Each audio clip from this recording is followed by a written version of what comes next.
Hello everyone, आज की इस वीडियो में हम पढ़ेंगे क्लास 10 साइंस का chapter number 2 acids bases and salts. ये केमिस्ट्री का दूसरा चैप्टर है। ठीक है, चलिए इसमें हमें 3 चीज़ों के बारे में पढ़ना है, एसिड, बेसिस और सॉल्ट्स के बारे में। सबसे पहले एसिड्स और बेसिस को स्टार्ट करते हैं। देखिए, इसके बारे में आप पहले के क्लास में भी पढ़ चुके हैं। जब आप क्लास 7-8 में होंगे तब आपने पढ़ा होगा। उसी को लेकर यहाँ पे कुछ बात समराइज किया हुआ है, कुछ प्रॉपर्टीज़ है एसिड्स और बेसिस का। सबसे पहला चीज़ आप याद रखिए टेस्ट के बारे में। एसिड का टेस्ट कैसा होता है? तो सावर टेस्ट होता है, यानी ये खट्टा होता है। ठीक है, वहीं बेसिस का टेस्ट अगर बात करें तो ये बीटर होता है, ये कड़वा होगा। ठीक है, ये पहला प्रॉपर्टी। दूसरा प्रॉपर्टी ये है लिटमस पेपर को लेके। जब एसिड में अगर ब्लू कलर के लिटमस को डुबोएंगे तो ये उस ब्लू लिटमस को रेड में चेंज कर देगा, और ऐसा ही ठीक उल्टा बेस करता है। अगर आप रेड कलर के लिटमस को डुबोएंगे तो वो रेड लिटमस को ब्लू में कन्वर्ट कर देगा। ठीक है, तो ये 2 प्रॉपर्टी आप याद रखें एसिड और बेसिस का। इसको आप ऐसे याद कर सकते हैं ए बी, सिर्फ ए बी याद रखेंगे तो आप ये पूरा लाइन लिख पाएंगे। ए फॉर एसिड्स, ये एसिड्स क्या करते हैं? ब्लू कलर के लिटमस को रेड में चेंज कर देंगे, और बेसिस का ठीक उल्टा लिख देना है। बेसिस जो है रेड को ब्लू में करेंगे, ये ब्लू को रेड तो ये रेड को ब्लू। समझे? आइए समझ लेते हैं ये लिटमस क्या होता है। लिटमस एक टाइप, देखिए लिटमस जो है ना, लिटमस अगर कोई आपको बोल रहा है तो ये 2 चीज़ हो सकता है। क्या तो वो पेपर हो सकता है, लिटमस पेपर, या फिर वो हो सकता है लिटमस सॉल्यूशन के बारे में बात कर रहा हो। ठीक है, पेपर हो सॉल्यूशन हो काम एक ही तरीके से करता है, दोनों ही। तो यहाँ पे बोला है लिटमस सॉल्यूशन जो है ये एक पर्पल कलर का डाई होता है, जो कि एक लाइकन प्लांट से ऑब्टेन किया जाता है। ठीक है, लिटमस सॉल्यूशन एक टाइप का इंडिकेटर हो गया, मतलब इसको यूज़ करके हम बता सकते हैं, ये इंडिकेट करता है कि कौन सा चीज़ एसिड है और कौन सा चीज़ बेस है। समझे कि नहीं? तो देखिए, लिटमस चाहे वो पेपर हो या फिर सॉल्यूशन हो, उसका कलर हम यहाँ पे लिख दिए हैं। वो एसिडिक सॉल्यूशन में लिटमस का कलर रेड होता है। ठीक है, न्यूट्रल में उसका कलर पर्पल रहेगा, और बेसिक में उसका कलर ब्लू रहेगा। ठीक है, ये कलर आप याद रख लीजिए, इसके ऊपर एग्जाम में क्वेश्चन आता है। ठीक है, तो देखिए लिटमस जो है is a natural indicator. Natural समझिए क्योंकि ये एक प्लांट से ऑब्टेन किया जाता है। लिटमस के बारे में हमने ये सब बात जान ली है, इसका कलर कैसा कैसा होता है। ठीक है, एक और नेचुरल इंडिकेटर है जिसको हम लोग कहते हैं टर्मरिक, हल्दी। ठीक है, येलो कलर का। आपने ये कई बार नोटिस किया होगा कि अगर सफ़ेद कपड़े पे स्टेन ऑफ करी का दाग लग जाए, और अगर आप उसको साबुन से साफ करेंगे तो वो दाग रेडिश ब्राउन कलर में कन्वर्ट हो जाता है। ठीक है, तो टर्मरिक भी एक इंडिकेटर है। टर्मरिक एक इंडिकेटर है जो बेस के कॉन्टैक्ट में, साबुन जो होता है उसका बेसिक कैरेक्टर होता है। ठीक है, जो बेस से कॉन्टैक्ट में आने से कैसा कलर देता है? रेडिश ब्राउन कलर देता है। तो टर्मरिक भी एक इंडिकेटर हो गया। ठीक है, इसको याद रखिएगा। इसके ऊपर एक बार बोर्ड एग्जाम में क्वेश्चन आया था। बोला गया था कि मान लीजिए आप स्कूल में लंच कर रहे थे, और लंच करते वक्त आपने कुछ करी अपने शर्ट पे गिरा लिया। ठीक है, आपकी मम्मी जब उसको साफ करेगी साबुन लगाकर तो उसका कलर कैसा चेंज होगा? तो MCQ के रूप में आया था, एक ऑप्शन था रेडिश ब्राउन, वो आपको टिक करना था। ठीक है, ऐसा क्वेश्चन आ चुका है पहले, तो ये याद रखिएगा। तो हमने नेचुरल इंडिकेटर के बारे में जाना। 2 नेचुरल इंडिकेटर का एग्जांपल अगर आपसे पूछा जाए तो एक बोल सकते हैं लिटमस और दूसरा बोल सकते हैं टर्मरिक। ठीक है, ऐसे ही कुछ सिंथेटिक इंडिकेटर्स भी होते हैं, मैन मेड जो है उसका 2 नाम याद कर लीजिए। एक होता है मिथाइल ऑरेंज, ये एक सिंथेटिक इंडिकेटर है, और एक होता है फेनोप्थलीन, ये दूसरा सिंथेटिक इंडिकेटर है। समझे? जो कि बताएगा कि कौन सा चीज़ एसिड्स है और कौन सा चीज़ बेसिस है। समझे यहाँ तक? चलिए फिर आगे एक लाइन हम यहाँ पे और भी अंडरलाइन कर रखे हैं। अभी तक हम एसिड्स और बेसिस के बारे में कुछ फीचर्स जान रहे हैं। पहला हमने जाना टेस्ट के बारे में। बताइए टेस्ट कैसा होता है एसिड्स का? तो आप बोलेंगे सावर होता है, बेसिस का बीटर होता है। ठीक है, दूसरा हमने जाना लिटमस पे कैसा असर डालेगा ये। ठीक है, तो एसिड्स क्या करता है? तो हम क्या बोले थे, ए भी याद रखने। ठीक है, एसिड्स क्या करता है? ब्लू को रेड कर देगा, और बेसिस ठीक उसका उल्टा रेड को ब्लू कर देगा। समझे? रेड कलर के लिटमस पेपर को ब्लू में कन्वर्ट कर देगा। ये 2 चीज़ हमने जाना। तीसरा हमने जाना टाइप्स ऑफ इंडिकेटर। एक होता है नेचुरल इंडिकेटर और दूसरा होता है सिंथेटिक इंडिकेटर। नेचुरल का 2 एग्जाम्पल बताइए, तो लिटमस और टर्मरिक। सिंथेटिक का 2 एग्जाम्पल बताइए, तो मिथाइल ऑरेंज और दूसरा हो जाएगा फेनोप्थलीन। समझे? इतना बात अभी तक हमने जाना है। एक चीज़ और भी जान लीजिए कि ये एसिड्स और बेसिस एक दूसरे को नलिफाई कर देते हैं। मतलब अगर आप कभी भी एसिड्स और बेसिस को मिलाइएगा आपस में तो दोनों ही एक दूसरे का ताकत ख़त्म कर देंगे। जो प्रोडक्ट मिलेगा आपको उसमें ना एसिड होगा ना बेस होगा, दोनों एक दूसरे को नलीफाई यानी न्यूट्रलाइज कर देते हैं। इसके बारे में आगे चल के पढ़ेंगे, अभी के लिए इतना जान के रखिए, ठीक है। और यहाँ पे एक बात और भी जान लीजिए कि अभी हम क्या बोले ए बी से कि एसिड्स जो है वो ब्लू लिटमस को रेड कर देता है। अब किसी के मन में ये डाउट आ सकता है कि मान लीजिए ये एक टेस्ट ट्यूब है, इसमें एसिड है, ठीक है। इसमें अगर हम ब्लू कलर का लिटमस पेपर डुबोएंगे तो उसका कलर क्या हो जाएगा, रेड हो जाएगा, ठीक है। अगर कोई बच्चा क्या किया कि रेड कलर का लिटमस पेपर ही इसमें डुबोया तो क्या होगा, कहीं वो रेड ब्लू तो नहीं हो जाएगा, तो ऐसा नहीं होगा, ठीक है। अगर आप रेड कलर के लिटमस पेपर को इसमें डुबोएंगे तो वो रेड का रेड ही रहेगा, कोई कलर में चेंज नहीं आएगा, ठीक है। इस बात को याद रखिए। ठीक उसी तरीके से बेस क्या करता है, रेड वाले को ब्लू कर देता है, ठीक है। तो अगर आप इसमें ब्लू वाला ही डुबोएंगे, ब्लू लिटमस पेपर, तो ब्लू का ब्लू रहेगा, कोई चेंज नहीं होगा, ठीक है। ये बात याद रखिएगा। चलिए आगे बढ़ते हैं। आगे यहाँ पे बहुत अच्छा क्वेश्चन दिया हुआ है, इसको आप आंसर करने की कोशिश कीजिए, सोचिए ज़रा। लिखा है कि आपको 3 टेस्ट ट्यूब दिए गए हैं, इन तीनों में किसी एक में वाटर है और दूसरे में एसिड है और तीसरे में बेस है, ठीक है। और आपको सिर्फ एक रेड लिटमस पेपर दिया हुआ है। आप कैसे पता करेंगे कि तीनों टेस्ट ट्यूब में मतलब किस में एसिड है, किस में बेस है, किस में वाटर है, आपको मालूम नहीं, ठीक है। 3 टेस्ट ट्यूब है, किसी एक में पानी है, किसी एक में एसिड है, किसी एक में बेस है, आपको पता नहीं किस में क्या है। आपको टेस्ट करने के लिए सिर्फ एक रेड लिटमस पेपर दिया हुआ है, रेड है ये। बताइए कैसे टेस्ट करेंगे, ज़रा वीडियो को पॉज करके सोचिए आप। चलिए अब हम आपको ये आंसर देते हैं।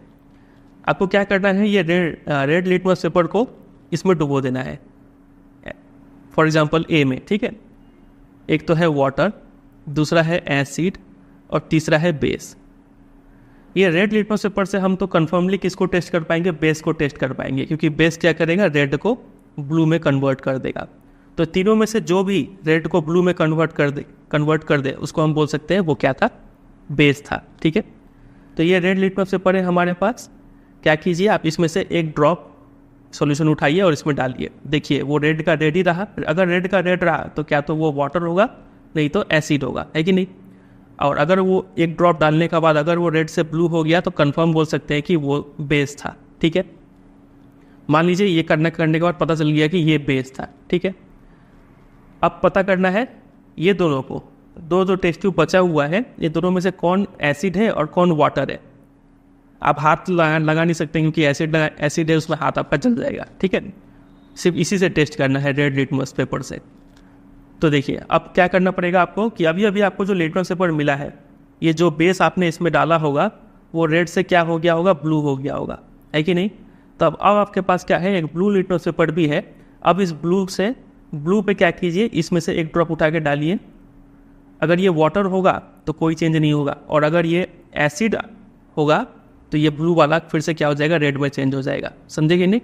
तो आप कंफर्मली बोल पाएंगे कि ये क्या था, एसिड था, क्योंकि ये एसिड ही था जो ब्लू लिटमस को रेड में चेंज कर दिया। और एक जो बच गया वो वाटर होगा, समझे कि नहीं। लॉजिक यही है कि पहले आप रेड लिटमस पेपर से बेस आइडेंटिफाई कर लीजिए, ठीक है। और इसके दौरान आपको ब्लू लिटमस पेपर मिल जाएगा, और उस ब्लू पेपर से आप एसिड आइडेंटिफाई कर लीजिए, और जो बच गया वो क्या होगा, वाटर होगा। बस यही सिंपल सा लॉजिक था इसमें। चलिए आ जाते हैं दूसरे टॉपिक पे। इस टॉपिक में हमें पढ़ना है chemical properties of acids and bases, ठीक है। चलिए सबसे पहला है acids and bases in the laboratory. इसमें एक एक्टिविटी दिया हुआ है। देखिए आपको कुछ एसिड्स और बेसिस का नाम याद कर लेना चाहिए, इससे आपका चैप्टर काफ़ी आसान हो जाएगा। तो सबसे पहला एसिड है हाइड्रोक्लोरिक एसिड, बहुत फेमस एसिड। जब तक आप साइंस पढ़ेंगे इसका नाम आपको सुनने को मिलेगा, ठीक है। और ये तो आपके शरीर में भी है, आपके स्टमक में HCl। अगर आपने लाइफ प्रोसेस चैप्टर पढ़ा है तो आपको मालूम होगा। दूसरा सबसे खतरनाक acid sulphuric acid, king of acids इसको बोलते हैं, H2SO4। नाम और फॉर्मूला याद करते चलिए, ठीक है। तीसरा नाइट्रिक एसिड HNO3, ठीक है। ये तीनों जो एसिड है ये स्ट्रॉन्ग एसिड होते हैं काफ़ी। उसके बाद आ गया एसिटिक एसिड, ये कमज़ोर एसिड है, ठीक है, CH3COOH, इसको याद कर लीजिए। ये सब हो गया कुछ एसिड्स के नाम। उसके बाद आप आ जाइए बेसिस पे, यहाँ से बेस स्टार्ट हो रहा है, ठीक है। सोडियम हाइड्रोक्साइड NaOH, फिर calcium hydroxide CaOH2, potassium hydroxide KOH, magnesium hydroxide MgOH2 और एल्यूमिनियम हाइड्रोक्साइड NH4OH। आप एक चीज़ ऑब्जर्व करेंगे कि जितने भी बेस है उन सब में हाइड्रोक्साइड है। जहाँ भी आपको हाइड्रोक्साइड दिखे समझ जाइएगा वो क्या है, बेस है। ठीक है, तो ये सबका नाम और फॉर्मूला याद कर लीजिएगा। ठीक है, चलिए इसके बाद यहाँ पे बताया हुआ है कुछ इंडिकेटर्स दिए हुए हैं। कुछ इंडिकेटर्स यहाँ पे दिया हुआ है, जैसे कि लिटमस, रेड लिटमस सॉल्यूशन, एक है ब्लू लिटमस सॉल्यूशन, एक है फेनोप्थलीन और एक है मिथाइल ऑरेंज। बता सकते हैं कौन नेचुरल है कौन सिंथेटिक है? तो आप बोलेंगे ये दोनों सिंथेटिक है और ये दोनों नेचुरल है। ठीक है, तो देखिए यहाँ पे आपको कलर कॉम्बिनेशन याद होना चाहिए कि अगर आपके पास रेड लिटमस सॉल्यूशन है उसमें अगर आप बेस डालेंगे तो ये रेड से चेंज होकर क्या हो जाएगा, ब्लू हो जाएगा, क्योंकि हमें पता है बेस रेड से ब्लू कर देता है लिटमस को। एसिड रेड को कोई चेंज नहीं करेगा। ठीक है, फिर वैसे ब्लू लिटमस आप खुद ही सोच के लिख सकते हैं कि ब्लू को एसिड जो है रेड कर देगा और बेस कोई चेंज नहीं करेगा। ठीक है, बेस हो या फिर कोई न्यूट्रल सब्सटेंस भी हो तो वो भी नो चेंज। एसिड भी यहाँ पे नो चेंज था, न्यूट्रल भी होने से नो चेंज होता। ठीक है, फेनोप्थलीन का याद कर लीजिए, ये आपके लिए नया है। फेनोप्थलीन सॉल्यूशन है, उसका बेस में उसका कलर होता है पिंक और एसिड और न्यूट्रल में उसका कलर होता है कलरलेस, पानी जैसा होगा वो। ठीक है, और मिथाइल ऑरेंज भी आपके लिए नया है, ये भी याद कर लीजिए।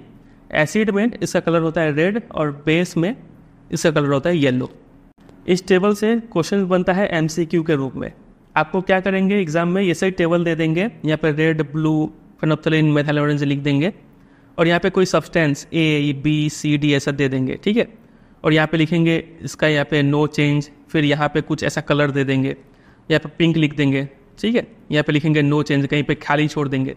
तो इससे आपको कलर से पता होना चाहिए कि ये पिंक है, ए जो है फेनोप्थलीन के साथ पिंक कलर दे रहा है, इससे साबित हो गया कि ए क्या था, एसिडिक था।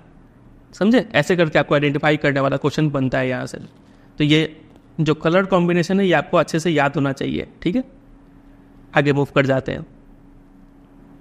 अभी तक जितने भी इंडिकेटर्स हमने देखे, लिटमस हो, फेनोप्थलीन हो या फिर मिथाइल ऑरेंज हो, ये सभी क्या होते हैं, कलर चेंज करके बताते हैं। कलर चेंज से हमें पता चलता था कि कौन सा चीज़ एसिड है, कौन सा चीज़ बेस है। कुछ ऐसे भी सब्सटेंस होते हैं जो अपना गंध ऑर्डर यानी चेंज कर लेते हैं एसिड और बेस से कॉन्टैक्ट में आने में। ऐसे इंडिकेटर्स को कहते हैं ऑल्फैक्टरी इंडिकेटर्स। ठीक है, जो अपना गंध चेंज करते हैं एसिड और बेस के कॉन्टैक्ट में आने से। ऐसे कुछ इंडिकेटर्स का नाम यहाँ पे दिया हुआ है, जैसे कि वेनिला हो गया, अनियन हो गया, क्लोव यानी लौंग, ये तीनों जो है ऑल्फैक्टरी इंडिकेटर्स है, नाम याद कर लीजिए। ठीक है, चलिए तो ये टॉपिक हमारा क्या चल रहा था, chemical properties of acids and bases. तो पहला प्रॉपर्टी हमने जाना कि एसिड्स और बेसिस को लैब में कैसे पहचानते हैं। ठीक है, कौन से इंडिकेटर के साथ कौन सा कलर मिलता है ये हमने जाना। कुछ फेमस एसिड्स के नाम, 3 एसिड्स के नाम हमने याद किए और कुछ फेमस बेसिस के नाम।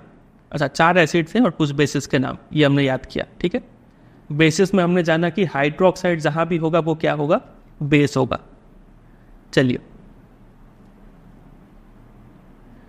अगला है ये दूसरा प्रॉपर्टी, केमिकल प्रॉपर्टी एसिड्स और बेसिस का, वो है ये कि ये दोनों मेटल्स के साथ कैसा रिएक्ट करते हैं। मेटल्स क्या होते हैं, तो ये सब हम कुछ मेटल्स, फेमस मेटल्स के नाम लिख रखे हैं, ये आप याद कर लीजिए। ये लंबा सा चार्ट है, ये चार्ट को बोलते हैं मेटल रिएक्टिविटी सीरीज। ये आपको चैप्टर नंबर 3 में याद करना ही पड़ेगा, तो आप अभी याद कर लीजिए, आपको फ़ायदा मिलेगा। ठीक है, ये सबका सिंबल लिख रखे हैं, सोडियम फर्स्ट वाला है potassium, sodium, calcium, magnesium, aluminium, zinc, iron, lead, hydrogen को नॉन मेटल भी मानते हैं, कॉपर, मरकरी, सिल्वर, गोल्ड और प्लैटिनम। ठीक है, इसको याद करने का एक ट्रिक होता है, केदारनाथ का माली आलू जरा फीके पकाता है, क्यूट हरी आएगा और पीटेगा। ठीक है, ये सेंटेंस अगर आप याद रखते हैं तो इससे आपको ये पूरा सिंबल लिखने में आसानी होता है। यह हम आपको चैप्टर नंबर 3 में भी पढ़ा रहे होंगे, अभी भी आप याद कर लीजिए। ये सब कुछ मेटल्स के नाम है। मेटल्स, कभी आपको कहीं कैल्शियम लिखा हुआ मिल जाए तो आप समझ जाइएगा कि वो एक मेटल है। ठीक है, क्योंकि कैल्शियम इस लिस्ट में है। क्या बोले थे वो लाइन, फिर से याद कर लीजिए, केदारनाथ का माली आलू जरा फीके पकाता है, क्यूट हरी आएगा और पीटेगा। इस लाइन को 2-3 बार सुन के याद कर लीजिए। ठीक है, चलिए तो एसिड्स जो है और बेसिस, ये दोनों मेटल्स के साथ कैसे रिएक्ट करते हैं वो हमें जानना है एक एक्टिविटी के हेल्प से। Very very very important activity है ये, बहुत बार इससे क्वेश्चन आता है। इसे बोला है कि इस फिगर की तरह आप एक एपरेटस सेटअप कीजिए। उसके बाद कुछ डाइल्यूट सल्फ्यूरिक एसिड पता ये फॉर्मूला क्या होगा, अभी आपने याद किया था H2SO4, ठीक है। ये आप ले लीजिए टेस्ट ट्यूब में, ये है टेस्ट ट्यूब, यहाँ पे आपने डाइल्यूट सल्फ्यूरिक एसिड ले लिया, ठीक है। Add a few pieces of zinc granules to it, zinc का छोटा छोटा टुकड़ा यहाँ पे डाल दीजिए, ठीक है। जिंक ग्रैन्यूल्स ले रहे हैं, इस एसिड में हमने डाल दिया, तो मतलब हम यहाँ पे टेस्ट कर रहे हैं। देखिए जिंक ग्रैन्यूल, जिंक क्या है, जिंक इस लिस्ट में है, जिंक यानी एक मेटल है। हम एसिड को और मेटल को आपस में रिएक्ट करवा रहे हैं और देखते हैं क्या होता है रिएक्शन के बाद। व्हाट डू यू ऑब्जर्व, तो आप ऑब्जर्व करेंगे कि कुछ बबल्स जो है वो निकल रहे हैं। बबल्स निकल रहे हैं मतलब कोई एक गैस निकल रहा है यहाँ से, कौन सा गैस है हमें मालूम नहीं अभी तक, ठीक है। फिर आप क्या कीजिए, इस गैस को पास करवाइए सोप सॉल्यूशन से। ये गैस यहाँ से निकला और इस पाइप के थ्रू यहाँ पे सोप सॉल्यूशन रखा हुआ था, तो यहाँ पे वो बबल्स बड़े बड़े होके ऐसे निकलते गए ऊपर में, ठीक है। उसके बाद क्या होता है, ये बबल जो बाहर आ रहा है उसको वहाँ पे आप लाइए एक बर्निंग कैंडल, एक जलता हुआ मोमबत्ती यहाँ पे लेके आइए। तो आप क्या ऑब्जर्व करेंगे, आप ऑब्जर्व करेंगे कि ये जो गैस था वो जलता है पॉप साउंड के साथ, फट फट करके यहाँ पे जलने का आवाज़ आएगा और आपको ब्लू फ्लेम भी दिखने को मिलेगा यहाँ पे। और जब भी पॉप साउंड मिले आपको, फट फट का आवाज़ आपको मिले, तो आप कंफर्म हो जाते हैं कि वो गैस कौन सा था, और कोई नहीं, हाइड्रोजन गैस था वो, समझे। तो हम यहाँ पे बोल सकते हैं जो बबल्स निकला था वो क्या चीज़ का बबल्स है, हाइड्रोजन गैस का बबल्स है, ठीक है। फिर बोला गया है कि यही एक्टिविटी आप हाइड्रोक्लोरिक एसिड, फिर नाइट्रिक एसिड, फिर एसिटिक एसिड, इन सब से भी कीजिए। आप ऑब्जर्व कीजिए कि क्या मिल रहा है। तो ये दोनों तो स्ट्रॉन्ग एसिड है, अच्छा खासा हाइड्रोजन गैस निकलेगा। ये थोड़ा वीक एसिड है, इसमें थोड़ा कम निकलेगा, ठीक है। चलिए, एग्जाम में एक बार क्वेश्चन पूछा गया था इसके ऊपर। यहाँ पे हमने क्या किया, जिंक के छोटे छोटे टुकड़े लिए थे, जिंक ग्रैन्यूल्स लिए थे, है कि नहीं। छोटा छोटा टुकड़ा आपको दिख भी रहा होगा। एग्जाम में पूछा गया कि जिंक ग्रैन्यूल्स की जगह अगर हम यहाँ पे जिंक डस्ट ले लेते तो क्या होता। तो जिंक डस्ट पाउडर के रूप में होगा, छोटा छोटा होगा, तो ये और भी जल्दी रिएक्ट कर जाएगा सल्फ्यूरिक एसिड के साथ, और यहाँ पे हाइड्रोजन गैस बबल्स का जो फॉर्मेशन है वो और स्पीड अप हो जाएगा। ये क्वेश्चन पूछा गया था, ठीक है। तो आपको इतना ही बात लिखना था वहाँ पे। चलिए, इस चैप्टर का जितना भी इंपॉर्टेंट क्वेश्चन आंसर्स है ना, आपको सब एक जगह कंपाइल होकर मेरे वेबसाइट पे मिल जाएगा। आप सिंपली गूगल में सर्च कर दीजिएगा कि acid bases and salts class 10 important questions bye CBSE guidance, इतना लिख के सर्च कर दीजिए, आपको पहले नंबर पर मिल जाएगा, ठीक है। वो देख लीजिएगा। और ये जो PDF है, जो इतना सब हम लिख रखे हैं, ये PDF भी आपको डाउनलोड करने के लिए मेरे वेबसाइट पे मिल जाएगा, वहाँ पर जाके आप डाउनलोड कर सकते हैं, ठीक है। सब सिंपली गूगल में सर्च कर दीजिए कि NCERT _ PDF by CBSE guidance, पहले नंबर पर मिलेगा, उस पर आपको डाउनलोड कर लेना है, ठीक है। आप चाहे तो अपने बुक में भी चाहे तो लिख सकते हैं। चलिए, अब देखते हैं यहाँ पे जो रिएक्शन हुआ, केमिस्ट्री है तो केमिकल इक्वेशन आना ही है। हमने यहाँ पे लिया था डाइल्यूट सल्फ्यूरिक एसिड, तो H2SO4 फार्मूला लिखा हमने। फिर जिंक ग्रैन्यूल्स लिया, मतलब है तो वो जिंक ही, ठीक है। दोनों रिएक्ट किए, हमें पता चला एक प्रोडक्ट क्या निकला है, यहाँ पे हाइड्रोजन गैस निकला है। तो हाइड्रोजन गैस के लिए H2 यहाँ पे सिंबल से दिखा दिए। H2 जब लिख रहे थे तो यहाँ पे एक एरो लिख दिए, क्योंकि ये दिखा रहा है कि गैस बना है, वो उड़ गया हवा में, ठीक है। और जो प्रोडक्ट यहाँ पे बचा हुआ है अभी भी, वो क्या है, ZnSO4 है। ये जिंक और ये सल्फेट दोनों मिलकर जिंक सल्फेट यहाँ पे दिए हैं। ये बैलेंस्ड केमिकल इक्वेशन आप याद रखिए, ये ऑलरेडी बैलेंस्ड ही है, ये इक्वेशन इंपॉर्टेंट है, ठीक है। फिर बोला गया था कि आप यही एक्टिविटी HCl, HNO3 और ये सब के साथ कीजिए। तो यहाँ पे हम लिख रखे हैं, अगर H2SO4 की जगह सल्फ्यूरिक एसिड की जगह हाइड्रोक्लोरिक एसिड लेते तो क्या होता है। हमें पता है हाइड्रोजन गैस तो निकलेगा ही, उसके साथ साथ ये Zn और Cl, ZnCl2 जिंक क्लोराइड बनेगा, ठीक है। और H2 है तो यहाँ पे बैलेंसिंग के लिए 2 लगा दीजिए।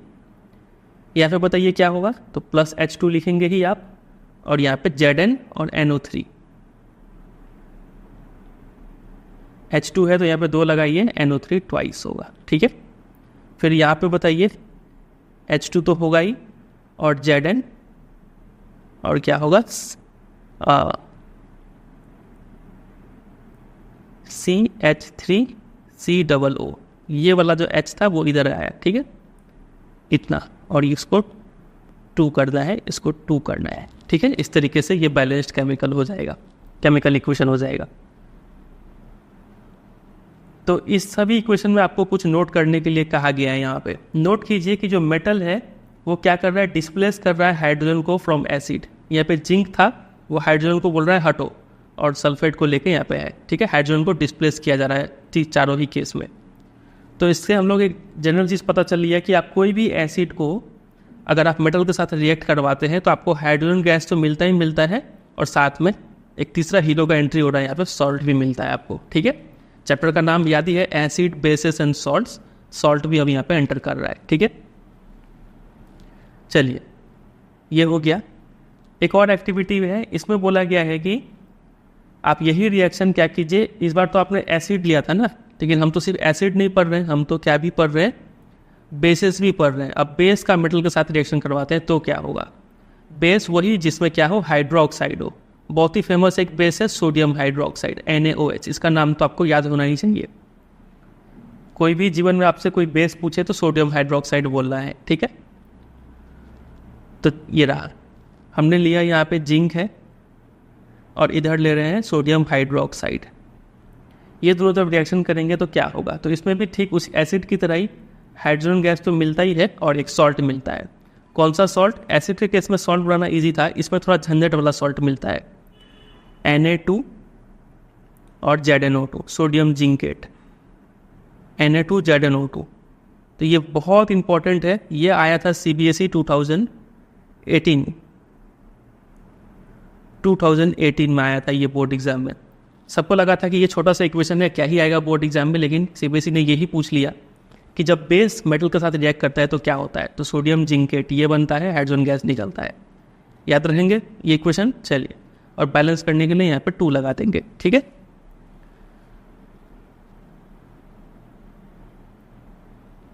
चलिए, अब आ जाइए, अभी तक हमने 2 प्रॉपर्टी देख लिया, रिकैप करें एक बार। पहला प्रॉपर्टी था इन द लैब, लैब में कौन से इंडिकेटर के साथ कौन सा कलर मिलता है वो हमने जाना। फिर ऑल्फैक्टरी इंडिकेटर के बारे में जाना। दूसरा प्रॉपर्टी हमने पढ़ा कि दोनों मेटल के साथ कैसे रिएक्ट करते हैं, तो वही सॉल्ट प्लस हाइड्रोजन गैस निकालते हैं, ठीक है। और कुछ मेटल्स का नाम हमने यहाँ पे याद कर लिया और इक्वेशंस हमने सीखा। आगे मूव करते हैं। अब देखिए, यहाँ पे कई बच्चे कमेंट में मैसेज करते हैं कि मुझे बैलेंसिंग नहीं आता है, इक्वेशन नहीं आता है। हम क्या बोलते हैं कि हमेशा आप चैप्टर पढ़िए, कॉन्सेप्ट सीखिए कि एसिड मेटल के साथ कैसे रिएक्ट करेगा, क्या प्रोडक्ट बनेगा, तब आपको धीरे धीरे प्रैक्टिस करते करते ये सब चीज़ दिमाग में बैठेगा। कॉन्सेप्ट के साथ सीखिए। सिर्फ बैलेंसिंग कैसे आता है कमेंट कर रहे हैं, 5-5 मिनट का वीडियो देख रहे हैं यूट्यूब पे, उससे कुछ नहीं होगा। आपका कॉन्सेप्ट जब तक क्लियर नहीं रहेगा, कैसे कैसे क्या प्रोडक्ट बनाएंगे आप, तब तक आपका मतलब केमिस्ट्री स्ट्रांग नहीं बनेगा, ठीक है। केमिस्ट्री स्ट्रांग बनेगा एक ही तरीका है कि आप कॉन्सेप्ट के साथ याद कीजिए, ठीक है। कुछ ट्रिक के पीछे मत भागिए कि कोई टीचर आपको ऐसा ट्रिक सिखा देगा कि उससे आप सारा इक्वेशन समझ के अच्छे से बैलेंस कर देंगे, ऐसा नहीं होगा, ठीक है। इसमें आपको याद भी करना है, स्पेशल केस बनेगा, वो सब केस को समझ के याद करना पड़ेगा आपको, ठीक है।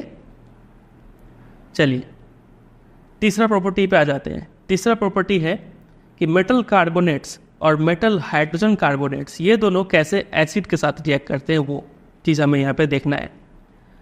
उसको देखने से पहले आप ये याद कर लीजिए कि जब भी आपको कार्बोनेट्स देखने को मिले, कार्बोनेट्स, तो कार्बोनेट्स का फॉर्मूला होता है CO3, और हाइड्रोजन कार्बोनेट्स नाम से ही समझ में आ रहा है, हाइड्रोजन लगा दीजिए, HCO3 इसका फॉर्मूला हो जाएगा, ठीक है।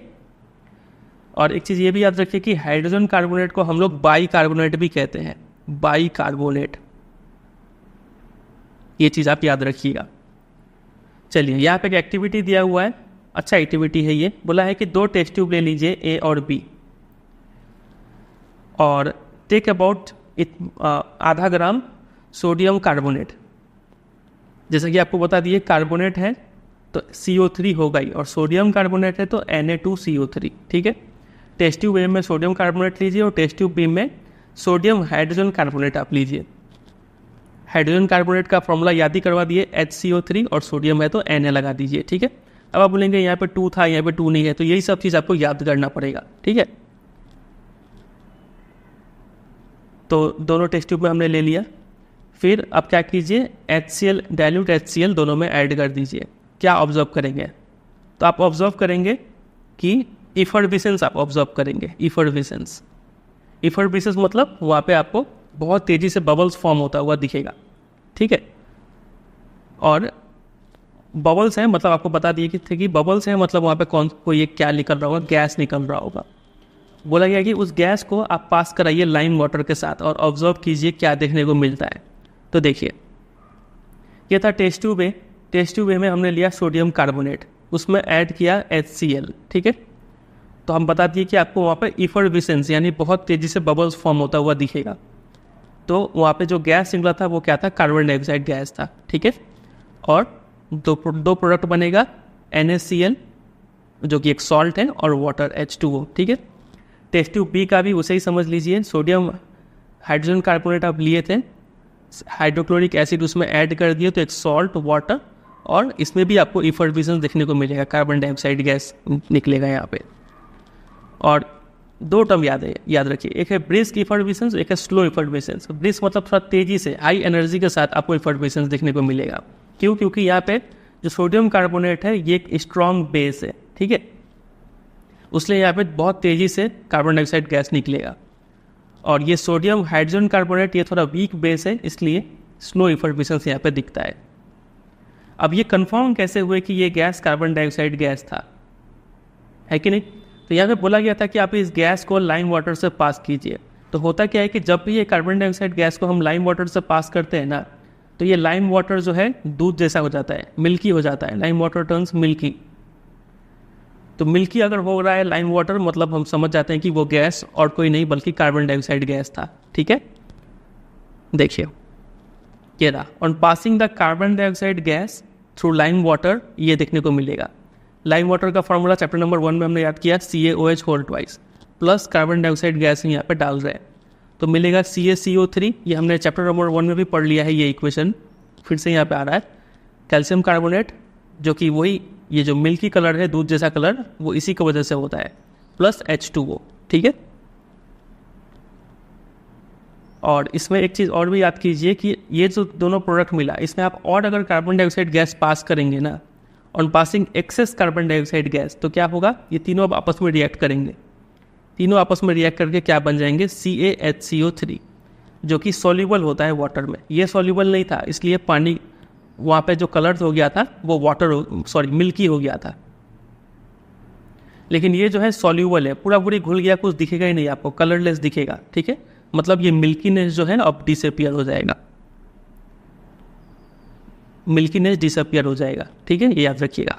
तो कार्बन डाइऑक्साइड के बारे में 3 फीचर याद रखिए कि कार्बन डाइऑक्साइड क्या क्या चीज़ करता है। सबसे पहले ये लाइम वाटर को मिल्की कर देता है, ठीक है, लेकिन एक्सेस जब पास करेंगे तो ये मिल्कीनेस डिसअपियर हो जाता है। दूसरा, ये इफर्विसेंस भी प्रोड्यूस करता है। और तीसरा, कार्बन डाइऑक्साइड का ये फीचर है कि ये फायर को बुझा देता है, ठीक है। तो ये 3 प्रॉपर्टीज से हम पहचानते हैं कि वो गैस कार्बन डाइऑक्साइड गैस होगा। हाइड्रोजन गैस को कैसे पहचानते हैं बताइए? तो अभी थोड़ी देर पहले हमने पढ़ा था कि अगर बर्निंग फ्लेम यहाँ पे लाते हैं तो ये पॉप साउंड के साथ चलता है विथ ब्लू फ्लेम। अगर ये 2 चीज़ देखने को मिला तो वो हाइड्रोजन गैस है। सिर्फ पॉप साउंड नहीं आ गया तो हम बोल सकते हैं कि वो हाइड्रोजन गैस था, ठीक है। चलिए, एक लाइन यहाँ पे लिखा हुआ है, लाइम स्टोन, चॉक और मार्बल, ये अलग अलग फॉर्म्स होते हैं कैल्शियम कार्बोनेट के। तो ऑल मेटल कार्बोनेट्स और हाइड्रोजन कार्बोनेट एसिड के साथ रिएक्ट करके सॉल्ट, कार्बन डाइऑक्साइड और वाटर देते हैं, जैसा कि हमने यहाँ पे देखा था। जो भी आप मेटल कार्बोनेट या फिर सोडियम तो एक मेटल है ना, ये आप उस सीरीज में हम लिख रखे थे। और कोई भी मेटल हाइड्रोजन कार्बोनेट अगर आप एसिड के साथ रिएक्ट कराएंगे तो आपको मिलेगा एक सॉल्ट और वाटर और कार्बन डाइऑक्साइड, ये 3 चीज़ आपको मिलेगा। कोई भी मेटल हो, यहाँ पे सोडियम की जगह पे मैग्नीशियम भी लेते तो ऐसा ही प्रोडक्ट मिलता, ठीक है। तो इसी को एक वर्ड इक्वेशन के रूप में यहाँ पे लिखा हुआ है कि मेटल कार्बोनेट ले आप या फिर मेटल हाइड्रोजन कार्बोनेट, इसमें अगर आप एसिड ऐड करते हैं तो आपको 3 ही चीज़ मिलेगा, सॉल्ट, वाटर, कार्बन डाइऑक्साइड और वाटर, ठीक है। ये हो गया तीसरा प्रॉपर्टी। आ जाइए चौथे प्रॉपर्टी पे। चौथा प्रॉपर्टी है कि एसिड और बेस आपस में कैसे रिएक्ट करेंगे, वो है चौथा प्रॉपर्टी, ठीक है। आपको स्टार्टिंग में ही बताए थे कि जब भी आप एसिड और बेस को मिलाएंगे तो ना एसिड बचेगा ना बेस बचेगा, ये दोनों एक दूसरे को क्या कर देते हैं, न्यूट्रलाइज कर देते हैं, ठीक है। इसको एक एक्टिविटी से यहाँ पे समझते हैं। देखिए, बोला गया है कि एक टेस्ट ट्यूब में आप NaOH, बताइए ये एसिड है कि बेस है, तो आप बोलेंगे हाइड्रोक्साइड है, ये एक बेस है। टेस्ट ट्यूब में आप बेस लिए, ठीक है, और उस बेस में 2 ड्रॉप फेनोल्फथालीन ऐड कर दिए। और आपको स्टार्टिंग में पढ़ाए थे कि फेनोल्फथलीन बेस में कैसा कलर देता है, याद है कि नहीं? ये रहा, फेनोल्फथलीन का कलर बेस में हो जाता है पिंक।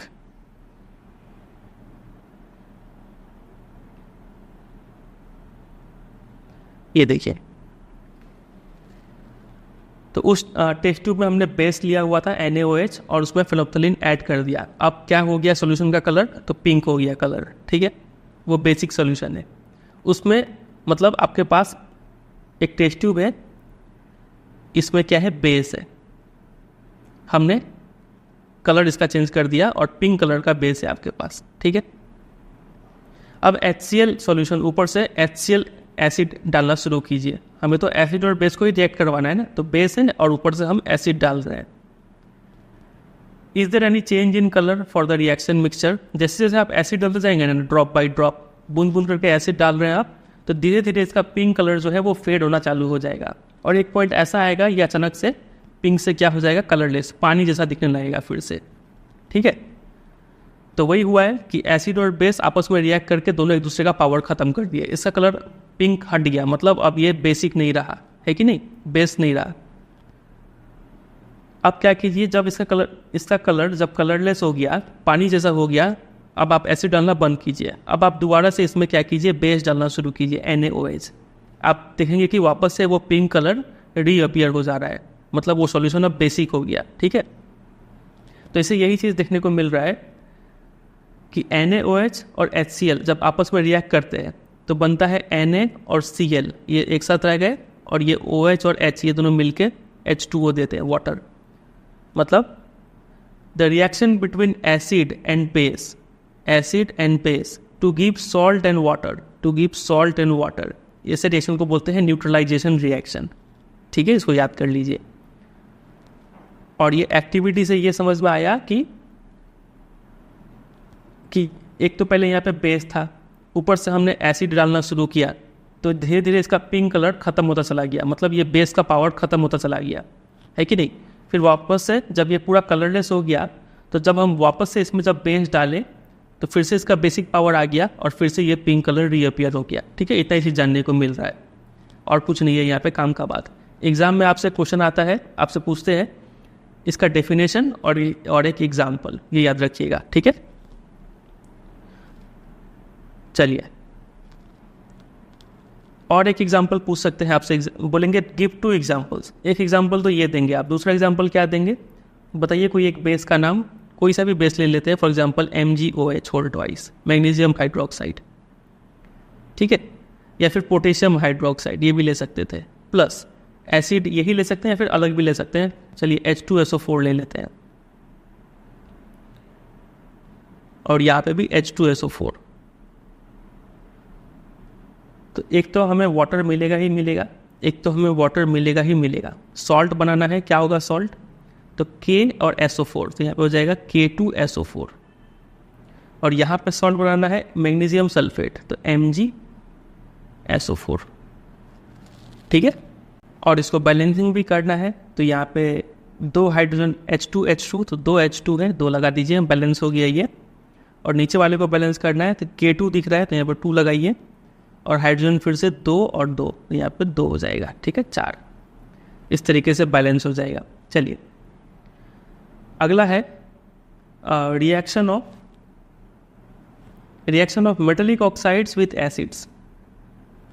मेटेलिक ऑक्साइड्स कैसे एसिड के साथ रिएक्ट करेंगे? तो देखिए, कोई एक मेटल ऑक्साइड लेते हैं, CuO copper oxide for example, और एक एसिड ले लीजिए HCl।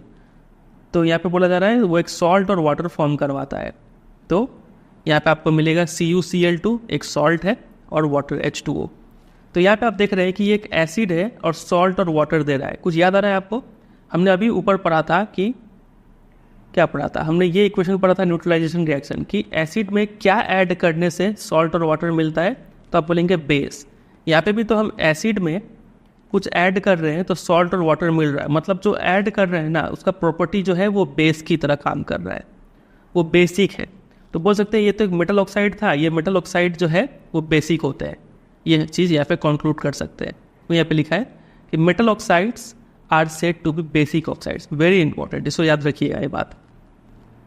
ये फैक्ट को हम चैप्टर नंबर 3 में यूज़ कर रहे होंगे, जो मेटल्स और नॉन मेटल्स के ऊपर है। यहाँ से आपको इतना ही चीज़ जानना है। The blue green colour of solution is due to the formation of copper chloride in the reaction. Reaction के बाद जो सॉल्यूशन का कलर होता है वो ब्लू ग्रीन कलर का हो जाता है, ठीक है। तो यहाँ से आपको यही 2-3 बात पता होना चाहिए। सबसे पहला ये कि जब भी एसिड नॉन मेटल के साथ रिएक्ट करते हैं तो सॉल्ट और वाटर मिलता है। दूसरा बात एक एग्जाम्पल, और तीसरा बात ये मेटल ऑक्साइड का नेचर क्या होता है, बेसिक होता है। 3 बात याद रखिए बस, ठीक है। आज ये अगले पे, अगला है reaction of non metallic oxide with base. इसका एग्जाम्पल हम स्टार्टिंग में देख चुके हैं। हमने लिया था calcium hydroxide CaOH lime water, याद है। उस पर हमने पास करवाया था कार्बन डाइऑक्साइड गैस। तो ये कैल्शियम कार्बोनेट बना था जो कि वाइट प्रेसिपिटेट यानी लाइम वाटर, इसका वजह से मिल्की हो जा रहा था और वो वाटर बना था। तो ये एक सॉल्ट है और ये एक वाटर है, और ये हाइड्रोक्साइड है, मतलब ये तो कंफर्म बेस है। तो बेस में हम कुछ ऐड कर रहे हैं जिससे सॉल्ट और वाटर मिल रहा है। मतलब जो हम ऐड कर रहे हैं ये कार्बन डाइऑक्साइड, कार्बन एक नॉन मेटल होता है। हाँ, एक कार्बन डाइऑक्साइड क्या है, एक नॉन मेटेलिक ऑक्साइड है। तो बेस में हम क्या ऐड कर रहे हैं कि सॉल्ट और वाटर मिल रहे हैं। मतलब जो भी ऐड कर रहे हैं उसका प्रॉपर्टी जो है वो एसिडिक है। तो बोल सकते हैं ये एक नॉन मेटेलिक ऑक्साइड है। नॉन मेटेलिक ऑक्साइड का कैरेक्टर जो है यहाँ पे नॉन है। Non metallic oxide acidic nature में के होते हैं, याद रखिएगा। ये सब टाइप के एक सेंटेंस जो है एसर्शन रीजन बेस्ड क्वेश्चन में बहुत फेवरेट लाइन्स होता है एग्जामिनर का, क्वेश्चन सेटर का, ठीक है। तो ये सब कॉन्सेप्ट आपको पता होना चाहिए। आइए कुछ क्वेश्चंस में अपना हाथ आजमाते हैं। पहला, why should curd and sour substances not be kept in brass and copper vessels. बताइए, खट्टा सब्सटेंस को इसमें क्यों नहीं रखना चाहिए। तो खट्टा है मतलब वो एसिडिक सब्सटेंस है, ठीक है। और ब्रास एक एलॉय है कॉपर और जिंक का, दोनों मेटल और कॉपर के समान, मतलब ये भी एक मेटल है। तो एसिड, हमें पता है कि एसिड जो है वो मेटल के साथ रिएक्ट करके एक सॉल्ट बनाते हैं और हाइड्रोजन गैस निकालते हैं। वो सॉल्ट हो सकता है काफ़ी पॉइजनस हो, इसलिए ये रिएक्शन ना हो, इसलिए हमें खट्टे सब्सटेंस को इन बर्तनों में नहीं रखना चाहिए, ठीक है। दूसरा, which gas is usually liberated when an acid react with metal. बताइए कौन सा गैस निकलेगा, hydrogen gas. Illustrate with an example, how will you test for the presence of this gas. ये गैस को कैसे टेस्ट करते हैं, तो जब एक बर्निंग कैंडल लाते हैं तो पॉप साउंड निकलता है, और एग्जाम्पल के लिए वो पूरा एक्टिविटी लिखना पड़ेगा, ठीक है।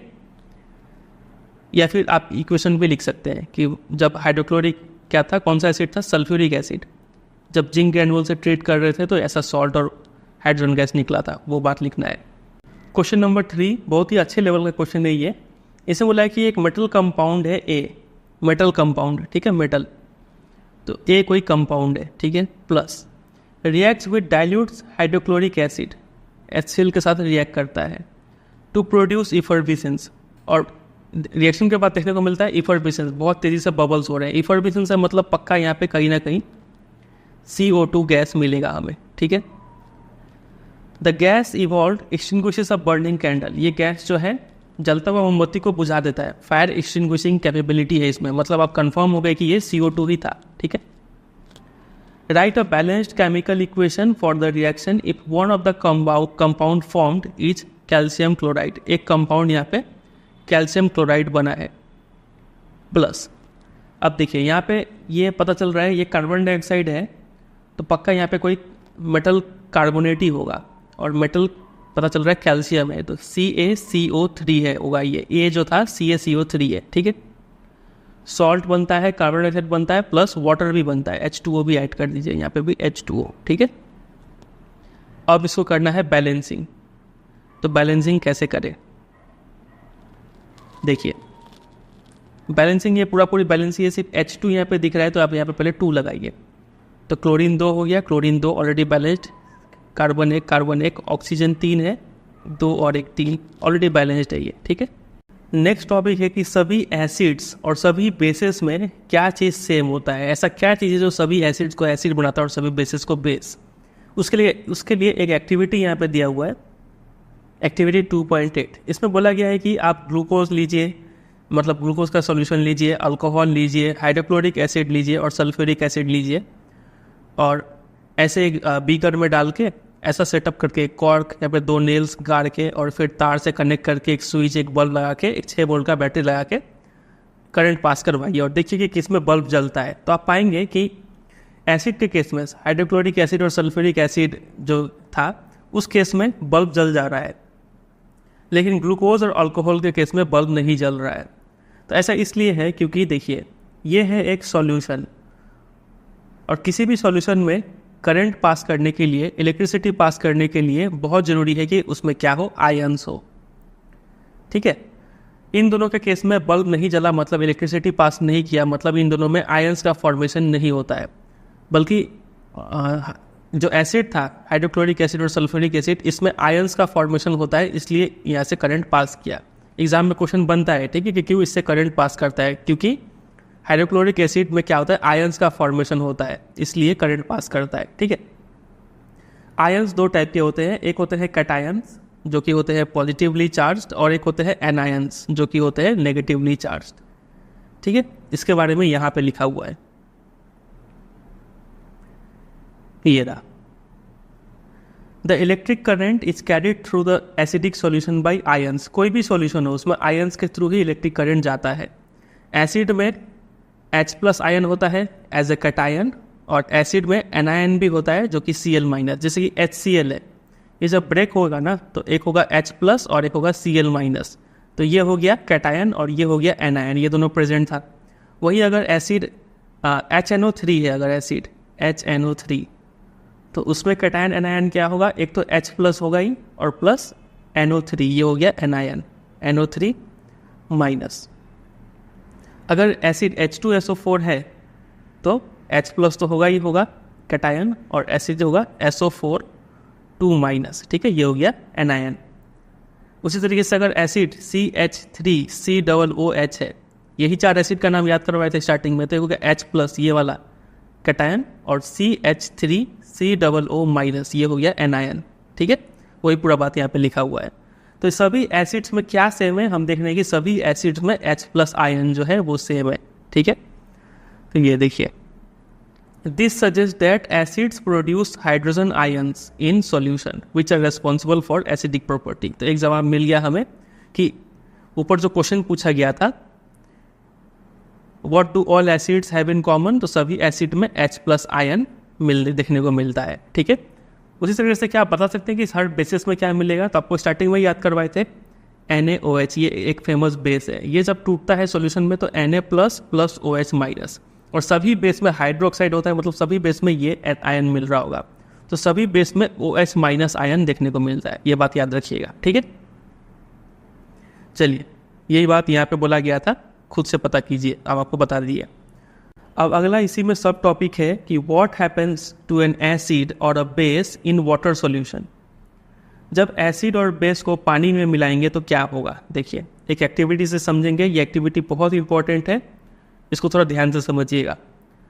बोला गया है कि आप एक टेस्ट ट्यूब में सोडियम क्लोराइड ले लीजिए, जैसे कि आपको एसिड, 4 एसिड का नाम याद करवाए थे ना, बहुत फेमस, एक हो गया HCl, एक हो गया HNO3, एक हो गया H2SO4, और एक क्या था CH3COOH। इसमें से ये 3 स्ट्रॉन्ग एसिड है, ये वीक एसिड है। तो ये 4 एसिड का नाम आप याद किए थे, एक फेमस बेस का नाम आपको याद करवाए थे OH, किसी में भी OH हो तो वो बेस होता है। ठीक है, एसिड भी याद कर लिया आपने, बेस भी याद कर लिया, अब बारी है एक सॉल्ट याद करने का। एक फेमस सॉल्ट है जिसको बोलते हैं NaCl, sodium chloride, common salt भी इसको बोलते हैं, ये याद कर लीजिए। ठीक है, तो वही सोडियम क्लोराइड हम यहाँ पे ले रहे हैं एक टेस्ट ट्यूब में। ठीक है, सोडियम क्लोराइड NaCl, फिर उसके बाद ड्रॉप बाय ड्रॉप करके हम यहाँ पे कंसनट्रेटेड सल्फ्यूरिक एसिड ऐड कर रहे हैं।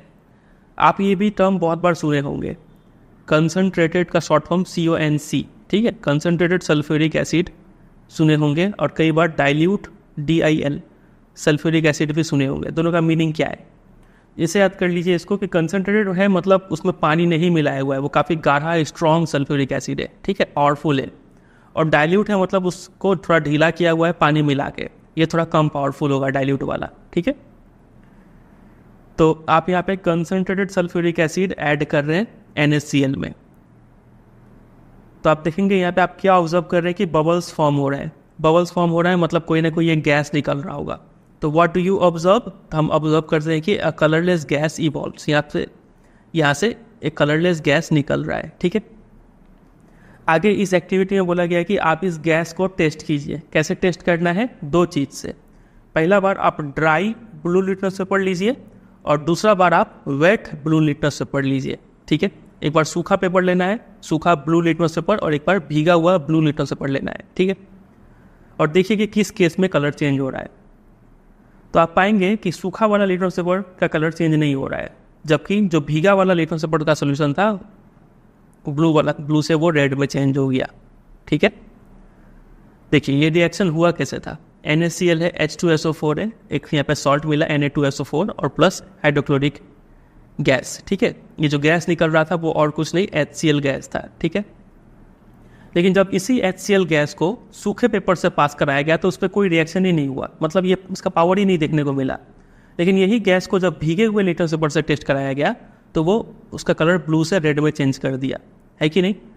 इसका मतलब कुछ ना कुछ है ये भीगापन में, ये पानी में कुछ है। और यही हमारा ये टॉपिक भी था कि पानी में मिलते ही एसिड के साथ क्या होता है। तो देखिए इससे हमें ये समझ में आ रहा है कि कोई भी एसिड जो है, हम देखे थे कि हर एसिड में क्या कॉमन होता है, ये आयन कॉमन होता है। तो ये आयन जब तक लिखने नहीं, ठीक है, तब तक वो चीज़ एसिड नहीं माना जाएगा, वो अपना काम ही नहीं कर पाएगा। तो यहाँ पे ड्राई HCl गैस अपना काम ही नहीं कर पा रहा था उस लिटमस पेपर पे, ठीक है। लेकिन यही गैस को जब भीगे वाले पेपर में लाया गया, उसमें पानी था, तो वापस से इस एसिड को अपना पावर याद आया और ये तुरंत उस ब्लू पेपर को रेड में चेंज कर दिया, ठीक है। तो जैसे ही एसिड पानी के कांटेक्ट में आता है तो वहाँ पे वो H+ आयन रिलीज करता है। जब तक पानी नहीं मिलेगा वो H+ आयन रिलीज नहीं कर पाएगा और वो अपना पावर शो नहीं कर पाएगा, ठीक है। ये चीज़ समझ में आया यहाँ पे। तो वही यहाँ पे लिखा है कि this experiment suggest that hydrogen ions in HCl, hydrogen ion मतलब H+, ठीक है, ये तभी प्रोड्यूस होगा जब क्या हो, प्रेजेंस ऑफ वाटर हो। ये H+ आयन तब तक सेपरेट नहीं हो पाएगा जब तक पानी ना मिले। वो यहाँ पे लिखा है separation of H+ ion from HCl can not occur in the absence of water, ठीक है। तो HCl गैस था, पानी मिला और H3O+, ये क्या बन गया अलग से, इसको अभी समझेंगे, और प्लस क्लोरीन जो कि है एनायन, ठीक है। देखिए H+ आयन जो है ना वो अकेला रह नहीं सकता है, उसीलिए वो क्या करता है और एक वाटर मॉलिक्यूल के साथ मिलके H3O, कितना H था 3 ना, H3O+ आयन, इसको बोलते हैं हाइड्रोनियम आयन, ये फॉर्म कर लेता है, ठीक है। वो यहाँ पे लिखा हुआ है, ये hydrogen ion can not exist alone, इसीलिए वो क्या करते हैं, कंबाइन हो जाते हैं वाटर मॉलिक्यूल के साथ और फॉर्म करते हैं हाइड्रोनियम आयन, ठीक है। चलिए अभी तक हमने ये तो जान लिया। एक और चीज़ है जिसके ऊपर एक बार क्वेश्चन आया था, वो चीज़ हमने पढ़ाई नहीं, ये चीज़ नोट टू द टीचर्स, ये नोट से क्वेश्चन आया था। बोला ये था कि अगर आसपास का जो क्लाइमेट है वो काफ़ी ह्यूमिड है, मतलब हवा में काफ़ी ज़्यादा मॉइस्चर है, तो आप क्या कीजिएगा, क्योंकि हवा में जब नमी रहेगा ना तो क्या होगा कि ये ड्राई लिटमस पेपर लेने का फ़ायदा नहीं रहेगा, ठीक है। तो हवा से नमी को हटाने के लिए हम क्या करते हैं, एक गार्ड ट्यूब का यूज़ करते हैं। गार्ड ट्यूब, इसको ड्राइंग ट्यूब भी कहते हैं। इसके अंदर क्या होता है, कैल्शियम क्लोराइड होता है, ठीक है, जो इसका प्रॉपर्टी होता है टू ड्राई द गैस, वो गैस को सुखा देता है। यहाँ से जो गैस निकल रहा है वो गैस को सुखा दिया जाएगा, ठीक है, उसमें कोई भी मॉइस्चर नहीं रहेगा, तब जाके ये टेस्ट अच्छे से होगा। तो एग्जाम में क्वेश्चन पूछते हैं कि ये गार्ड ट्यूब में क्या होता है, तो आपको याद रखना है कैल्शियम क्लोराइड, और इसका फंक्शन क्या है, टू ड्राई द गैस। ये दो बात याद रखेंगे, पहले आ चुका है इसके ऊपर क्वेश्चन, ठीक है। चलिए तो ये तो हमने पढ़ लिया कि एसिड जब वाटर के साथ मिलेगा तो वो क्या रिलीज करेगा, H+, तभी उसका असली पावर देखने को मिलेगा। H+ अकेले एग्जिस्ट नहीं कर सकता है, इसलिए वो और एक वाटर मॉलिक्यूल के साथ मिलके हाइड्रोनियम आयन बना लेता है। ये हाइड्रोजन आयन है और ये हाइड्रोनियम आयन है, ठीक है। चलिए अब देखते हैं बेस जो है वो पानी के साथ मिलके क्या करता है। तो बेस भी जब पानी के साथ मिलता है तो ये भी ब्रेक होकर दो आयन्स देते हैं, एक कैटायन और एक एनायन, तो OH- रिलीज करते हैं, ठीक है, बेस पानी के साथ रिएक्ट करके। ये रहा, bases generate hydroxide ions in water, bases which are soluble in water are called alkali. ये टर्म याद कर लीजिए, बहुत फेमस टर्म है ये अल्कली। कई बार आपको बेस लिखा हुआ नहीं मिलेगा क्वेश्चंस में लिखेंगे अल्कली, तो आपको पता होना चाहिए अल्कली क्या होता है। तो तो अल्कली ऐसे बेस को कहते हैं अल्कली जो कि पानी में घुल जाए, ठीक है, उसी को अल्कली कहते हैं। सभी बेस पानी में नहीं घुलते हैं, इसलिए हम एक फेमस लाइन यहाँ बोला जाता है कि सभी अल्कली बेस है, सभी अल्कली बेस है, क्योंकि ये वही बेस है जो पानी में घुलता है, लेकिन सभी बेस अल्कली नहीं है क्योंकि सभी बेस पानी में नहीं घुलते हैं, ठीक है। चलिए आगे यहाँ पे एक काफ़ी अच्छा बात बोला गया है, ये बात, इसके ऊपर एसेशन रीजन पे क्वेश्चन आता है या फिर ट्रू फॉल्स में भी क्वेश्चन आता है कि जब आप कोई एसिड को या फिर कोई बेस को पानी में मिलाते हैं तो वो रिएक्शन एक्सोथर्मिक है कि एंडोथर्मिक? याद है एक्सोथर्मिक एंडोथर्मिक? इसमें हीट रिलीज होता है, इसमें हीट अब्जॉर्ब होता है। तो जब भी आप कोई बीकर में मान लीजिए थोड़ा सा पानी है और उसमें 1-2 बूंद एसिड अगर आप ऐड करें या फिर बेस ऐड करें, इसको जब छुएंगे तो आपको पता चलेगा ये गर्म हो गया, मतलब ये यहाँ पे हीट रिलीज हुआ है, तो ये एक एक्सोथर्मिक रिएक्शन होता है। ये बात याद रखिएगा, ये भी कई बार आ चुका है एग्जाम में, ये इस पॉइंट के ऊपर क्वेश्चन कि एसिड या फिर बेस का रिएक्शन पानी के साथ हमेशा एक्सोथर्मिक होता है, ठीक है। एक चीज़ और आप लोगों के लिए काफ़ी इंपॉर्टेंट ये बात देखिए, एक तरफ तो एसिड है, एक तरफ वाटर है, तो आप बोलेंगे एसिड को पानी में मिलाना सही है या फिर पानी को एसिड में मिलाना सही है, कौन सा चीज़ सही है? तो आप बोलेंगे दोनों तो एक ही बात है, मिल के तो एक ही चीज़ बनेगा, तो ऐसा नहीं है, ठीक है। एक ही चीज़ बनेगा लेकिन खतरा इन्वॉल्व दोनों में किसी में ज़्यादा है किसी में कम है। आपको हमेशा क्या करना चाहिए, दोनों में खतरनाक कौन है? दोनों में आप बोलेंगे एसिड खतरनाक है, तो हमेशा एसिड को ड्रॉप बाई ड्रॉप ऐड करें, पानी अच्छा खासा ले और उसमें एसिड को ड्रॉप बाई ड्रॉप ऐड करें, जो खतरनाक है उसको कम अमाउंट में लेना है, ठीक है। और सिर्फ ऐड करने से नहीं होगा, विथ कॉन्स्टेंट स्टीयरिंग, आपको लगातार इसको हिलाते रहना है, ठीक है, तब जाके ये सही प्रोसेस होगा। अगर आप पहले ही एसिड ले लेते हैं और उसमें ड्रॉप बाई ड्रॉप पानी ऐड करेंगे ना, तो क्या होगा, अचानक से ये एक काफ़ी एक्सोथर्मिक रिएक्शन है, बहुत तेज़ी से हीट इवॉल्व होगा। इससे क्या होगा कि स्प्लैश आउट, ये छींटा 1-2 उड़ गया, आपके हाथों में पड़ गया तो आपका स्किन गला देगा वहाँ पे, ठीक है।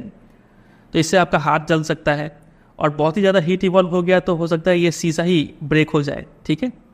एक्सेसिव लोकल हीटिंग की वजह से ये ग्लास कंटेनर ब्रेक कर सकता है।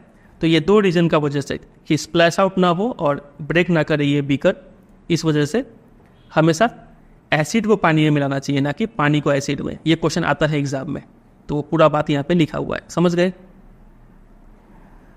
और देखिए, जब भी हम कोई एसिड या फिर बेस को पानी के साथ मिलाते हैं ना, तो इससे हाइड्रोनियम आयन जो कि एसिडिक प्रॉपर्टी है, और या फिर हाइड्रोक्साइड आयन, इसका कंसंट्रेशन कम होता है, डिक्रीज होता है।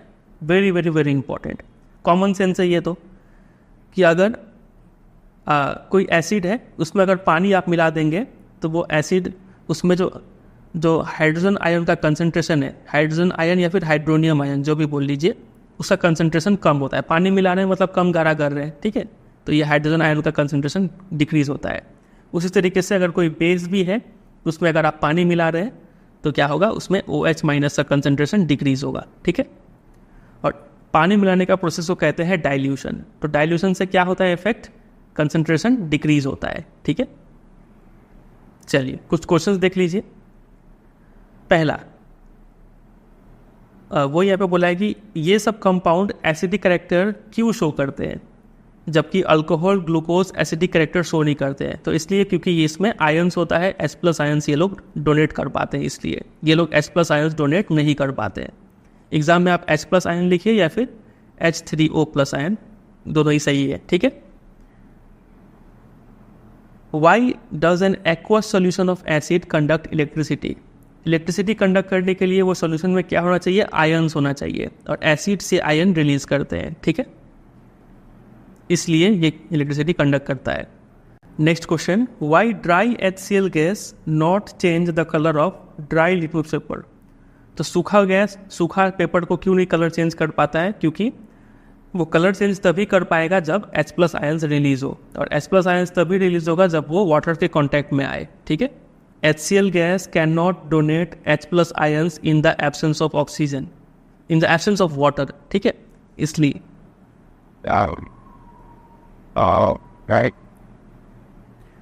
अगला क्वेश्चन है, why does dry HCl gas not change the colour of dry litmus paper? सूखा सूखा है तो क्यों कलर चेंज नहीं कर पाता है? तो इसका रीज़न वही होगा क्योंकि dry HCl gas can not release H+ ions in the absence of water, ठीक है। जो वाटर का प्रेजेंस में ही वो H+ आयन रिलीज कर पाएगा, तभी वो कलर चेंज होगा। यही आंसर आपको लिखना है। While diluting acid, why it is recommended that acid should be added to water and not water to the acid? अभी समझा दिए। How is concentration of hydronium ions affected when solution of an acid is diluted? जब उसको आप dilute कर रहे हैं, मतलब पानी मिला रहे हैं, तो कंसंट्रेशन कैसे चेंज होता है? तो कंसंट्रेशन डिक्रीज होता है, ठीक है। How is concentration of hydroxide ions affected when excess base is dissolved in a solution of sodium hydroxide? देखिए, एक सॉल्यूशन है सोडियम हाइड्रोक्साइड का, NaOH का। इसमें आप क्या कर रहे हैं? एक्सेस बेस, और भी ज़्यादा बेस ऐड कर रहे हैं। तो बेस ऐड करेंगे तो OH का कंसंट्रेशन क्या होगा, बढ़ेगा कि घटेगा? तो आप बोलेंगे बढ़ेगा, क्योंकि आप और बेस ऐड कर रहे हैं। इस क्वेश्चन में क्या था? एसिड को डाइल्यूट करना है। एसिड डाइल्यूट करना मतलब इसमें पहले से एसिड था, अब इसमें पानी डाल रहे हैं। पानी डाल रहे हैं तो कंसंट्रेशन घट जाएगा H+ का, लेकिन इसमें ऊपर से बेस डाल रहे हैं, पानी नहीं, ठीक है। अगर पानी डालते तो इसमें भी घटता है, लेकिन बेस डाल रहे हैं उसलिए OH का कंसंट्रेशन बढ़ेगा, ठीक है। चलिए, तो ये सब हो गया क्वेश्चंस। अगले टॉपिक पे आ जाइए। ये इजी टॉपिक है। इसमें हम सीखेंगे कि एसिड और बेस का कोई सॉल्यूशन कितना स्ट्रांग है, ये कैसे मेजर करेंगे, ठीक है। शुरू में जो हमने इंडिकेटर्स पढ़े थे, चाहे वो नेचुरल हो या फिर सिंथेटिक, उससे सिर्फ हमें ये पता चल रहा था कि कौन सा चीज़ एसिड, कौन सा चीज़ बेस, ये डिस्टिंग्विश करने में हेल्प मिल रहा था। लेकिन अगर दो सब्सटेंस, अगर ये भी एसिड है, तो कौन कितना स्ट्रांग है, कोई कमज़ोर है कि नहीं, ये कैसे पता करें? तो ये पता करने के लिए हम क्या करेंगे, एक इंडिकेटर का यूज़ करते हैं जिसका नाम है यूनिवर्सल इंडिकेटर, जो कि कई सारे इंडिकेटर्स का मिक्सचर है, ठीक है। यूनिवर्सल इंडिकेटर अलग अलग कलर शो करता है अलग अलग हाइड्रोजन आयंस के लिए। मतलब अगर आपके पास ये भी एसिड है, ये भी एसिड है, ये भी एसिड है, तीनों, ठीक है, सब अनइक्वल मतलब स्ट्रेंथ का एसिड है, कोई ज़्यादा स्ट्रांग है, कोई कम है, कोई बीच वाला है, तो तीनों को डिफ्रेंशिएट करने के लिए हम इस यूनिवर्सल इंडिकेटर का यूज़ करते हैं। इसका खास बात यह है कि ये अलग अलग कलर शो करेगा अलग अलग स्ट्रेंथ के लिए, ठीक है। देखिए, एक स्केल है जिसको बोलते हैं pH स्केल। ये स्केल मेजर करता है हाइड्रोजन आयन कंसंट्रेशन, ठीक है। pH, इसमें जो छोटा सा p लिखा है, स्मॉल लेटर p, ये p का मतलब होता है पोटेंस यानी पावर, ठीक है, पावर ऑफ हाइड्रोजन ये दिखाता है। तो pH स्केल अगर आप कभी भी लाइफ में सुने तो pH है, ठीक है, POH नहीं है, pH है। मतलब ये स्केल क्या चीज़ का पावर शो करता है कि किसी सॉल्यूशन में हाइड्रोजन कितना है। अगर हाइड्रोजन ज़्यादा है तो वो एसिडिक है, हाइड्रोजन अगर कम है तो उसका मतलब वो बेसिक है, ठीक है। pH स्केल, ये एक स्केल है। स्केल का रेंज होता है ना, जैसे आपके पास जो कॉमन स्केल होगा 15 सेंटीमीटर वाला, उसका रेंज है 1 से 15 सेंटीमीटर। वैसे ये pH स्केल में भी नंबरिंग क्या होता है, ये pH स्केल जाता है 0 से लेके 14 तक, 0 से लेके 14 तक। जो नंबर 0 के जितना करीब होगा वो उतना ही एसिडिक होगा, और जो नंबर 14 के जितना करीब होगा वो सॉल्यूशन उतना ही बेसिक होगा, ठीक है। और अगर इसका बीच का नंबर आ गया जैसे कि 7, तो वो सॉल्यूशन न्यूट्रल माना जाएगा, ठीक है। 7 से कम एसिडिक है, 7 से ज़्यादा बेसिक है, अगर 7 ही है तो न्यूट्रल है। चलिए, वही बात यहाँ पे लिखा है, ये रहा। pH should be thought of simply as a number. pH एक ऐसा नंबर है जो इंडिकेट करता है एसिडिक और basic nature of a solution. Higher the hydronium ion concentration, lower is the pH value. अभी आपको बताएं कि pH स्केल का रेंज क्या होता है, 0 से लेके 14 तक। 7 वाला होता है न्यूट्रल, ठीक है। 7 से कम हुआ मतलब वो एसिडिक माना जाएगा, 7 से ज़्यादा हुआ तो वो बेसिक माना जाएगा, ठीक है। ये लाइन में लिखा हुआ है कि higher the hydronium ion concentration, मतलब जितना ज़्यादा हाइड्रोनियम आयन होगा, मतलब जितना ज़्यादा वो एसिडिक होगा उतना ही कम pH का वैल्यू होगा। मतलब अगर दो सॉल्यूशन है, एक का pH वैल्यू दिया हुआ है 0 और एक का pH वैल्यू दिया हुआ है 2, दोनों एसिडिक है, लेकिन बताइए कौन ज़्यादा स्ट्रांग होगा? तो जो जितना 0 के करीब हो, जितना कम वैल्यू हो, वो उतना स्ट्रांग एसिड होगा। ये स्ट्रांग एसिड है, ठीक है। ये थोड़ा इसके मुकाबले थोड़ा वीक एसिड है, ठीक है। अगला पॉइंट है pH ऑफ न्यूट्रल सॉल्यूशन 7 होता है, बता दिए। लेस देन 7 हुआ तो एसिडिक होगा, और मोर देन 7 हुआ तो वो अल्कली यानी बेसिक होगा, ठीक है। चलिए, generally paper impregnated with universal solution is use for measuring pH. एक पेपर लेते हैं, फिल्टर पेपर, उसमें ये यूनिवर्सल इंडिकेटर डाल के उसको सुखा देते हैं, फिर इसी से टेस्ट करते हैं। ठीक है, ये एक स्केल यहाँ पे बनाया हुआ है, देख सकते हैं 7 नंबर है तो न्यूट्रल है, 0 की तरफ अगर आप आए तो एसिडिक नेचर बढ़ता है, 14 की तरफ अगर आप जाए तो बेसिक नेचर बढ़ता है। अगर पीएच कहीं मान लीजिए दिया हुआ है 14 तक तो नंबर ही है, मान लीजिए कहीं दिया हुआ है 14 और कहीं पीएच दिया हुआ है 12, बताइए ये दोनों सॉल्यूशन एसिड है कि बेस है? तो आप बोलेंगे दोनों 7 से ज़्यादा है, मतलब ये दोनों बेसिक हुए। अब आपसे दूसरा क्वेश्चन है कि दोनों में कौन सा स्ट्रॉन्ग बेस है? तो जो जितना 14 के करीब हो वो उतना ही स्ट्रॉन्ग बेस होगा। ये स्ट्रॉन्ग बेस है, ये इसके मुकाबले कमज़ोर बेस है। ठीक है, चलिए यहाँ पे कुछ कॉमन सॉल्यूशन जो डेली लाइफ में हम जिससे इंटरेक्ट करते हैं उससे सॉल्यूशन का यहाँ पे पीएच वैल्यू अप्रॉक्सीमेट लिख दिए हैं, ये सिर्फ आइडिया के लिए है। जैसे कि आपका सलाइवा, खाने से पहले अगर आपका सलाइवा का पीएच वैल्यू नापा जाए तो वो 6.5 आएगा, खाने के बाद वो नंबर कम जाता है, मतलब खाने के बाद हमारा जो सलाइवा है वो एसिडिक हो जाता है। ठीक है, लेमन जूस खट्टा सामान है तो ये एसिडिक होगा ही। कलरलेस एरेटेड ड्रिंक, जो कि ड्रिंक मिलता है दुकान सब में, वो सब 6 होता है उसका pH value. Carrot juice 6, coffee acidic होता है 5, टोमेटो जूस खट्टा एसिडिक 4, टैप वाटर पानी है तो न्यूट्रल होगा, 7 है इसका pH value. NaOH famous base, तो देख ही रहे नंबर ही बता रहा है 14 के करीब है, स्ट्रॉन्ग बेस है ये। हाइड्रोक्लोरिक एसिड काफ़ी फेमस एसिड है, नंबर ही बता रहा है इसका 1 पीएच वैल्यू। ठीक है, ये देख सकते हैं पीएच स्केल का colour shown on a pH paper. देखिए ये 2 सॉल्यूशन है मान लीजिए, ठीक है, इसमें भी एसिड है और इसमें भी एसिड है, इतना तो पता है। ठीक है, अब मान लीजिए पता करना है कि कौन सा स्ट्रॉन्ग है कौन सा वीक है, ये कैसे पता करें? तो वही आप ऐसा एक पेपर लीजिए, पीएच पेपर, ठीक है, और उस पेपर में क्या है, यूनिवर्सल इंडिकेटर है, वो पेपर को इसमें डुबोइए, देखिए कौन सा कलर मिल रहा है। अगर आपको गहरा लाल रंग मिल रहा है इसका मतलब आप समझ जाएंगे कि काफ़ी स्ट्रॉन्ग एसिड था इसमें, फिर वो पेपर को इसमें डुबोइए। अगर मान लीजिए उसका कलर ग्रीन आ रहा है तो आप समझ जाएंगे उसका पीएच वैल्यू 9 है, वो थोड़ा कम मतलब वीक बेस है वो। अगर इसका कलर येलो आ रहा है तो आप बोल सकते हैं ये वीक एसिड है। आप नंबर से पहचानिए, देखिए 0 है मतलब काफ़ी ज़्यादा एसिडिक है, काफ़ी स्ट्रॉन्ग एसिडिक है वो। 14 है मतलब काफ़ी स्ट्रॉन्ग बेसिक है वो। 13 आ गया तो थोड़ा कमज़ोर बेस, 12 आ गया तो और भी कमज़ोर, 10 और भी कमज़ोर, ऐसे करते करते 8 अगर किसी का पीएच है तो वो बहुत ही कमज़ोर बेस माना जाएगा। वही लॉजिक इसमें अपनाइए, 7 है तो न्यूट्रल है, 6 आ गया तो थोड़ा कमज़ोर एसिड, ये थोड़ा उससे स्ट्रॉन्ग, ये थोड़ा उससे स्ट्रॉन्ग, ये उससे स्ट्रॉन्ग, ये और भी स्ट्रॉन्ग, ये बहुत ही स्ट्रॉन्ग। ठीक है, चलिए, और यहाँ पे फेमस टर्म है मिल्क ऑफ मैग्नीशिया, इसका पीएच वैल्यू 10 दिया हुआ है, इसका फॉर्मूला याद रखिएगा MgOH होल ट्वाइस, इसी को मिल्क ऑफ मैग्नीशिया कहते हैं, बहुत फेमस कंपाउंड है ये। यहाँ पे 2 एसिड नाम लिखा हुआ है, हाइड्रोक्लोरिक एसिड और एसिटिक एसिड।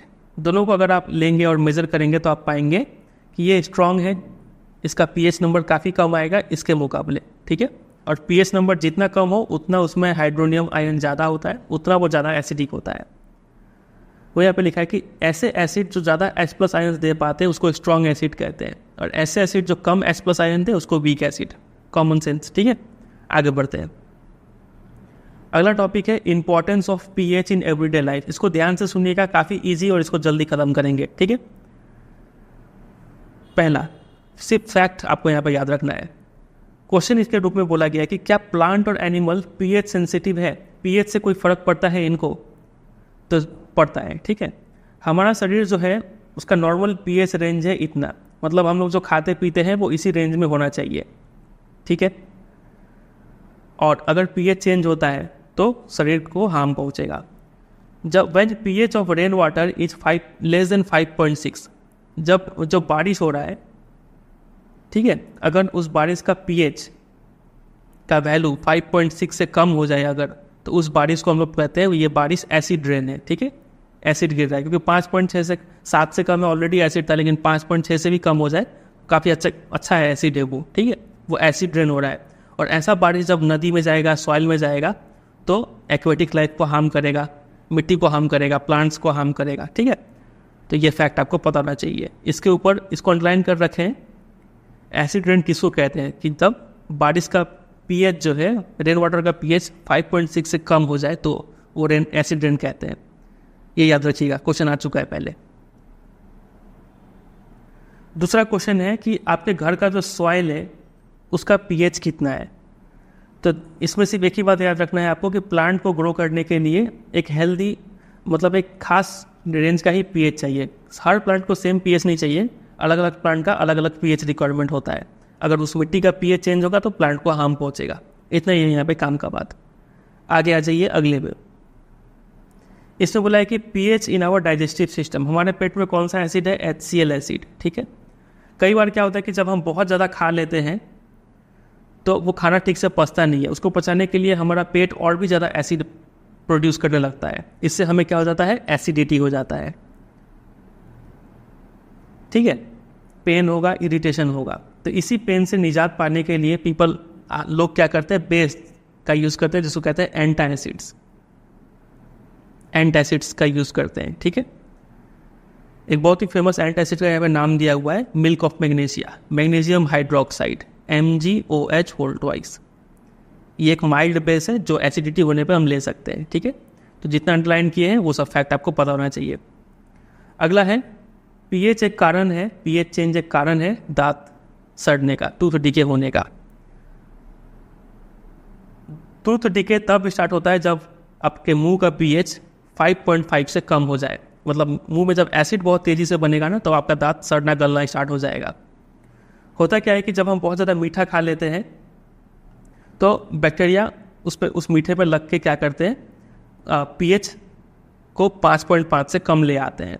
ये रहा, bacteria present in the mouth produce acid by degradation of sugar. इसी शुगर को कम करने के लिए एसिड प्रोड्यूस करने लग जाते हैं और यही एसिड हमारे दांत को गलाना शुरू कर देता है।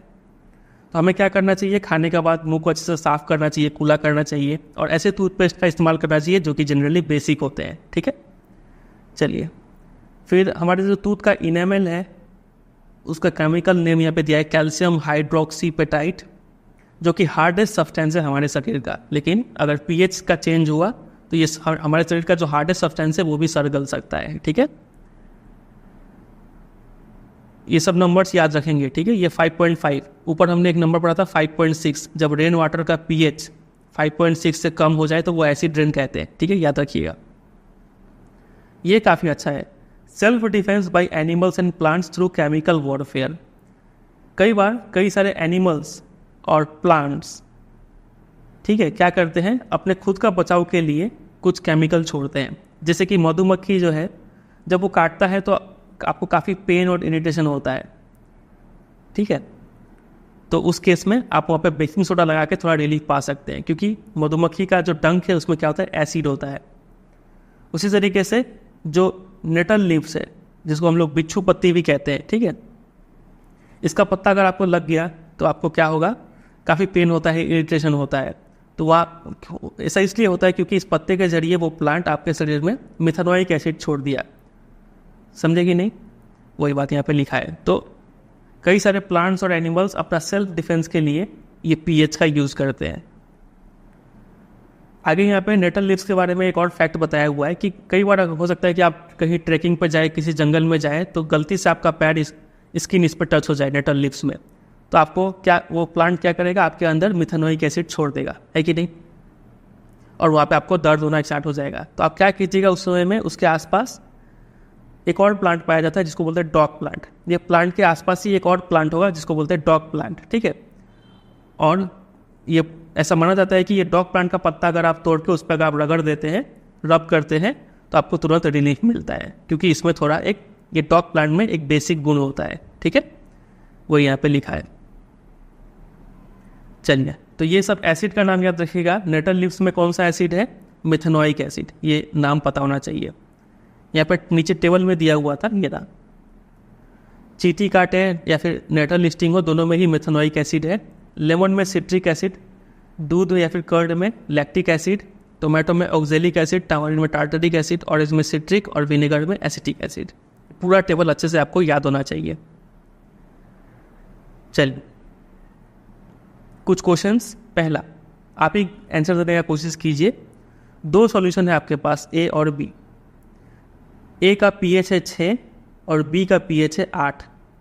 किसमें ज़्यादा हाइड्रोजन आयन कंसंट्रेशन होगा? अभी हम पढ़े थे कि पीएच का वैल्यू जितना कम हो उतना ज़्यादा वो एसिडिक होता है, मतलब उतना ज़्यादा उसमें हाइड्रोजन आयन होगा।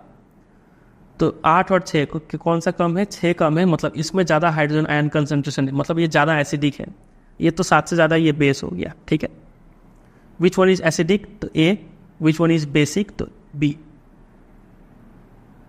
What effect does the concentration of H plus ion have on the nature of solution? तो H plus ion जितना ज़्यादा होगा वो सॉल्यूशन उतना ज़्यादा एसिडिक होगा, जितना कम हो वो उतना ज़्यादा बेसिक होगा। Do basic solutions also have H plus ions? If yes, why are these basic? हमें पता है कि बेसिक सॉल्यूशन में क्या होता है? OH माइनस होता है। तो क्या इसमें H प्लस नहीं होता है क्या? ऐसा बोल सकते हैं? तो ऐसा नहीं है, इसमें H प्लस भी होता है, लेकिन उसका कंसंट्रेशन काफ़ी कम होता है इसके मुकाबले। ये OH काफ़ी ज़्यादा होता है, इसलिए वो बेस कहलाता है, ठीक है। 4. Under what soil condition do you think a farmer would treat the soil of his field with quick line, slaked lime और चॉक? ये सब आप देख रहे हैं, ये सब क्या है? बेसिक कंपाउंड है। तो फार्मर कब अपने मिट्टी में ये सब चीज़ डालेगा? जब सॉइल का पीएच क्या हो जाए? 7 से कम हो जाए। जब सॉइल एसिडिक हो जाए तब ये सब बेस डाल के वो अपने मिट्टी को ठीक कर लेगा, ठीक है। बस इतना ही चीज़ था यहाँ पे। हमने ख़त्म कर लिया एसिड्स और बेसिस को। अब आ जाता है तीसरा और लास्ट टॉपिक, सॉल्ट्स के बारे में हमें पढ़ना है। इसमें एक एक्टिविटी दिया हुआ है और यहाँ पे कुछ सॉल्ट्स का नाम लिखा हुआ है। बोला गया है कि इसका फॉर्मूला लिखने का कोशिश कीजिए। तो आप खुद से भी कोशिश कर सकते हैं और फिर हम भी यहाँ पे लिख रखे हैं, इसे आप मैच कर सकते हैं, ठीक है। ये सब फॉर्मूला याद होना चाहिए आपको। उसके बाद इसमें दूसरा पार्ट में बोला गया है कि आप आइडेंटिफाई कीजिए कि ये सब जो सॉल्ट्स है ये कौन से एसिड्स और कौन से बेसिस से मिलके बने हैं। तो देखिए, एसिड्स का कुछ कॉमन एसिड्स का नाम आपको पहले याद करा चुके हैं। H2SO4 सल्फ्यूरिक एसिड, दूसरा क्या था? हाइड्रोक्लोरिक एसिड, तीसरा है नाइट्रिक एसिड, और एक और याद कर लीजिए, इसको बोलते हैं कार्बोनिक एसिड, H2CO3, ठीक है। तो बताइए ये कौन सा एसिड से बना होगा? तो सल्फेट है तो ये सल्फ्यूरिक एसिड से बना होगा। ये भी सल्फ्यूरिक एसिड, ये भी सल्फ्यूरिक एसिड, ये भी सल्फ्यूरिक एसिड, ये भी सल्फ्यूरिक एसिड से बना होगा। इसमें क्लोरीन है, मतलब ये हाइड्रोक्लोरिक एसिड से बना होगा। ये भी हाइड्रोक्लोरिक एसिड से बना होगा। NO3 यानी ये नाइट्रिक एसिड से बना होगा, और CO3 यानी ये कार्बोनिक एसिड से बना होगा। समझ गए यहाँ तक? एसिड हमने आइडेंटिफाई कर लिया, अब काम है बेस आइडेंटिफाई करने का। बेस में क्या होता है? हाइड्रोक्साइड होता है, OH, है कि नहीं। तो यहाँ पे पोटेशियम है तो KOH, ये इस बेस से बना होगा। इसका बेस बताइए, तो आप बोलेंगे सोडियम है और हाइड्रोक्साइड लगा दीजिए, ये इस बेस से बना होगा। इसका बेस बताइए, तो CaOH, और कैल्शियम के बगल में जो भी होता है वोल्टवाइज होता है, ठीक है। इसका बेस बताइए, तो MgOH वोल्टवाइज। इसका कॉपर हाइड्रोक्साइड, इसका फिर से NaOH सोडियम हाइड्रोक्साइड, इसका भी वही, इसका भी वही, और इसका क्या हो जाएगा? Ammonium hydroxide NH4OH। ये सब बेसिस से बने हैं ये, ठीक है। चलिए, तो ये फॉर्मूला याद कर लीजिएगा। आगे यहाँ पे दूसरा टॉपिक है pH ऑफ सॉल्ट्स। सॉल्ट्स जो होते हैं वो 3 टाइप के होते हैं, एसिडिक सॉल्ट्स, न्यूट्रल सॉल्ट्स और बेसिक सॉल्ट, ठीक है। अभी कैसे तय होगा कि कौन सा सॉल्ट एसिडिक है या फिर न्यूट्रल है या फिर बेसिक है? देखिए, तो हमने देखा कि एसिड और बेस मिलके क्या बनाते हैं? Salt plus water, neutralisation reaction, यही हमने पढ़ा था। अब अगर ये एसिड स्ट्रांग हुआ और ये बेस अगर वीक हुआ, कमज़ोर हुआ, तो जो सॉल्ट बनेगा ना, चूँकि ये स्ट्रांग था तो ये एसिडिक सॉल्ट बन जाएगा, समझे। उसी तरीके से अगर बेस स्ट्रांग हुआ और ये वीक हुआ तो उस केस में बेसिक सॉल्ट बन रहा होगा। और अगर दोनों ही स्ट्रांग रहा या फिर दोनों ही वीक रहा तो जो सॉल्ट बनेगा वो न्यूट्रल सॉल्ट बनेगा। बात तक आई, समझ रहे हैं कि नहीं? चलिए, तो यहाँ पे बोला गया है कि salts of strong acid and strong base, वो न्यूट्रल होगा। दोनों ही स्ट्रॉन्ग हुए तो न्यूट्रल होगा, और पीएच उसका 7 होगा। अगर स्ट्रॉन्ग एसिड है, वीक बेस है, तो एसिडिक होगा, और एसिडिक का पीएच <7 होता है। और स्ट्रॉन्ग बेस और वीक एसिड है तो वो बेसिक होगा और उसका पीएच <7 होगा। बात क्लियर है? चलिए, फिर यहाँ पे एक एक्टिविटी में भी कुछ सॉल्ट्स का नाम लिखा हुआ था, ये सब सॉल्ट्स का फॉर्मूला हम यहाँ पे लिख रखे हैं, ये भी आप याद कर लीजिएगा, ठीक है। और एक चीज़ NaCl के बारे में आपको बता ही चुके हैं, सोडियम क्लोराइड ये होता है कॉमन सॉल्ट और ये न्यूट्रल सॉल्ट है, क्योंकि इसमें जो एसिड है HCl है और जो बेस है NaOH है, दोनों ही ये स्ट्रॉन्ग एसिड है, ये स्ट्रॉन्ग बेस है, तो मिलके ये न्यूट्रल सॉल्ट बनाते हैं, ठीक है। चलिए अगला टॉपिक है chemicals from common salt. Common salt का फॉर्मूला बताइए, अभी हमने पढ़ा सोडियम क्लोराइड, इसी को तो बोलते हैं कॉमन सॉल्ट। तो ये सॉल्ट ऑब्टेन कैसे होता है? By combination of hydrochloric acid और सोडियम हाइड्रोक्साइड। हाइड्रोक्लोरिक एसिड और सोडियम हाइड्रोक्साइड ये दोनों मिल के तो ये कॉमन सॉल्ट बनाते हैं, सॉल्ट प्लस वाटर, ठीक है। वही बात यहाँ पे लिखा हुआ है। अब कुछ यहाँ पे पढ़ लेते हैं, ज्ञान का बात है। लिखा है कि सी वाटर जो होता है उसमें कई सारे सॉल्ट्स पाए जाते हैं, तो और इसी सी वाटर से सोडियम क्लोराइड भी निकाला जाता है। आपने कई बार सुना होगा रॉक सॉल्ट के बारे में भी, जिसको सेंधा नमक बोलते हैं, इसको भी हम खाने में यूज़ करते हैं। और ये जो कॉमन सॉल्ट है NaCl, आमतौर पर जो हम घर में यूज़ करते हैं वो यही सॉल्ट होता है। एक और टाइप का सॉल्ट होता है जिसको बोलते हैं रॉक सॉल्ट, ठीक है। ये सॉल्ट क्या होता है, देखिए लिखा हुआ है कि deposits of solid salt are also found in several parts of the world, ठीक है। This large crystals are often brown, ये सेंधा नमक का कलर ब्राउन होता है ड्यू टू इम्प्योरिटीज़, ठीक है। ऐसे ही सॉल्ट को रॉक सॉल्ट कहते हैं।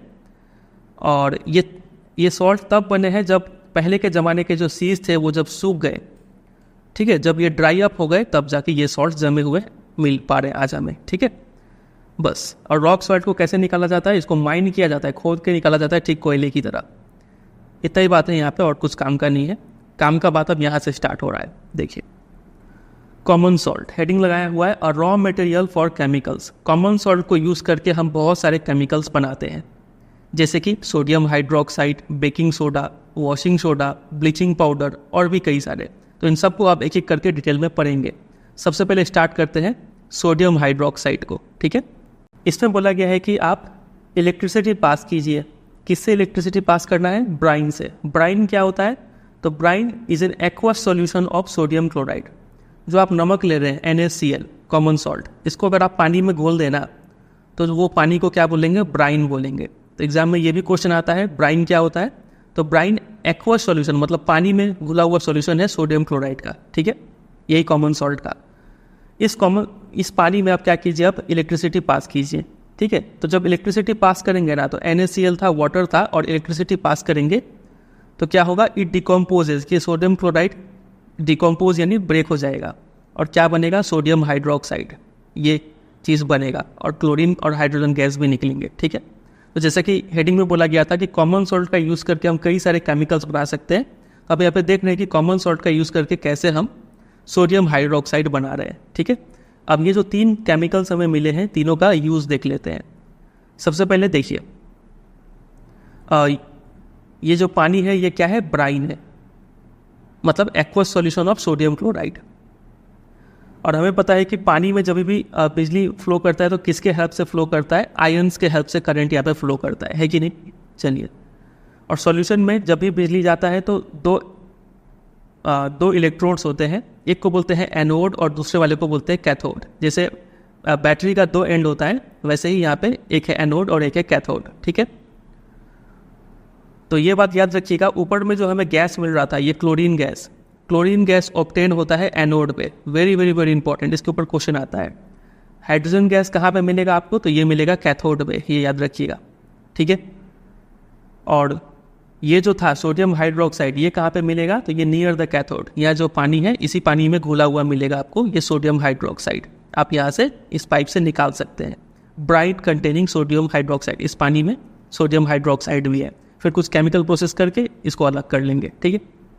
अब इस तीनों ही केमिकल्स का यूज़ देखेंगे, क्या क्या यूज़ होता है। सबसे पहले स्टार्ट करते हैं क्लोरीन से।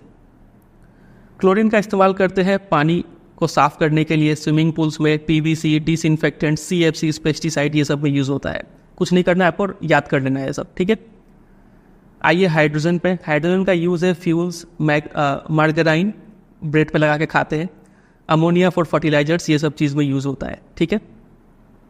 और बच गया सोडियम हाइड्रोक्साइड। इसका क्या यूज़ है? तो इसका यूज़ है डिग्रीजिंग मेटल्स। ठीक है। सोप्स बनाने में यूज़ होता है, detergents, paper making, artificial fibres, ये सब चीज़ बनाने में इसका यूज़ किया जाता है। और यहाँ पे ये जो पूरा प्रोसेस है, इस पूरे प्रोसेस को बोलते हैं क्लोर अल्कली प्रोसेस। मतलब ये जो हमने ब्राइन से इलेक्ट्रिसिटी पास किया तो ये सब केमिकल्स मिला हमें, इस पूरे प्रोसेस को बोलेंगे क्लोर अल्कली प्रोसेस। क्यों? क्योंकि जो प्रोडक्ट बना है उसमें क्या है, क्लोरीन है, तो क्लोरीन से क्लोर हमने लिखा और एक बेस बना है। बेस को तो अल्कली बोलते हैं, अल्कली याद है आपको, याद करवाए थे, ऐसा बेस जो पानी में घुल जाए उसी को अल्कली कहते हैं। तो चूंकि यहाँ पे क्लोरीन मिल रहा है और अल्कली मिल रहा है तो इस पूरे प्रोसेस को क्लोर अल्कली प्रोसेस बोलते हैं, ठीक है।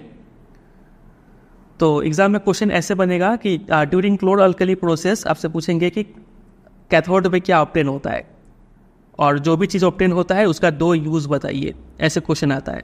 तो आपको याद रखना पड़ेगा कि कैथोड पे क्या मिलता है, हाइड्रोजन गैस मिलता है, और इसका कोई भी 2 यूज़ आपको लिख देना है, ठीक है। उसी तरीके से एनोड पे क्लोरीन और उसका कुछ यूज़ याद रखिएगा। चलिए, इतना ही चीज़ था यहाँ पे, और तो कुछ है नहीं। अब आ जाइए दूसरे प्रोडक्ट पे। दूसरा वो प्रोडक्ट जिसको हम बनाएंगे किसके हेल्प से, इसी कॉमन सॉल्ट के हेल्प से। देखिए, सबसे पहले हम क्या करेंगे, इस कॉमन सॉल्ट से क्लोरीन निकाल देंगे। क्लोरीन हमें मिल गया, अब इस क्लोरीन का यूज़ करके हम बनाएंगे ब्लीचिंग पाउडर। वो यहाँ पे लिखा है कि bleaching powder is produced by the action of chlorine on dry slate lime. ये रहा स्लेट लाइम का फॉर्मूला, कैल्शियम हाइड्रोक्साइड और क्लोरीन ऊपर से मिला हमें। ये दोनों जब रिएक्ट करेंगे तो आपको मिलेगा ये CaOCl2। यही है ब्लीचिंग पाउडर और वाटर, ठीक है। तो कैसे बनता है वो हमने देख लिया, इसका केमिकल इक्वेशन देख लिया, फॉर्मूला याद रखिए, MCQ में बहुत बार पूछा जाता है ये ब्लीचिंग पाउडर का फॉर्मूला। अब देख लेते हैं ब्लीचिंग पाउडर का यूज़ क्या है। तो ब्लीचिंग मतलब क्या, किसी चीज़ का कलर रिमूव करना। तो ब्लीचिंग का पाउडर का यूज़ देखिए, लिखा है for bleaching cotton and linen textile industry, ठीक है। इसके जो कपड़े होते हैं उसका कलर रिमूव करने के लिए यूज़ करते हैं।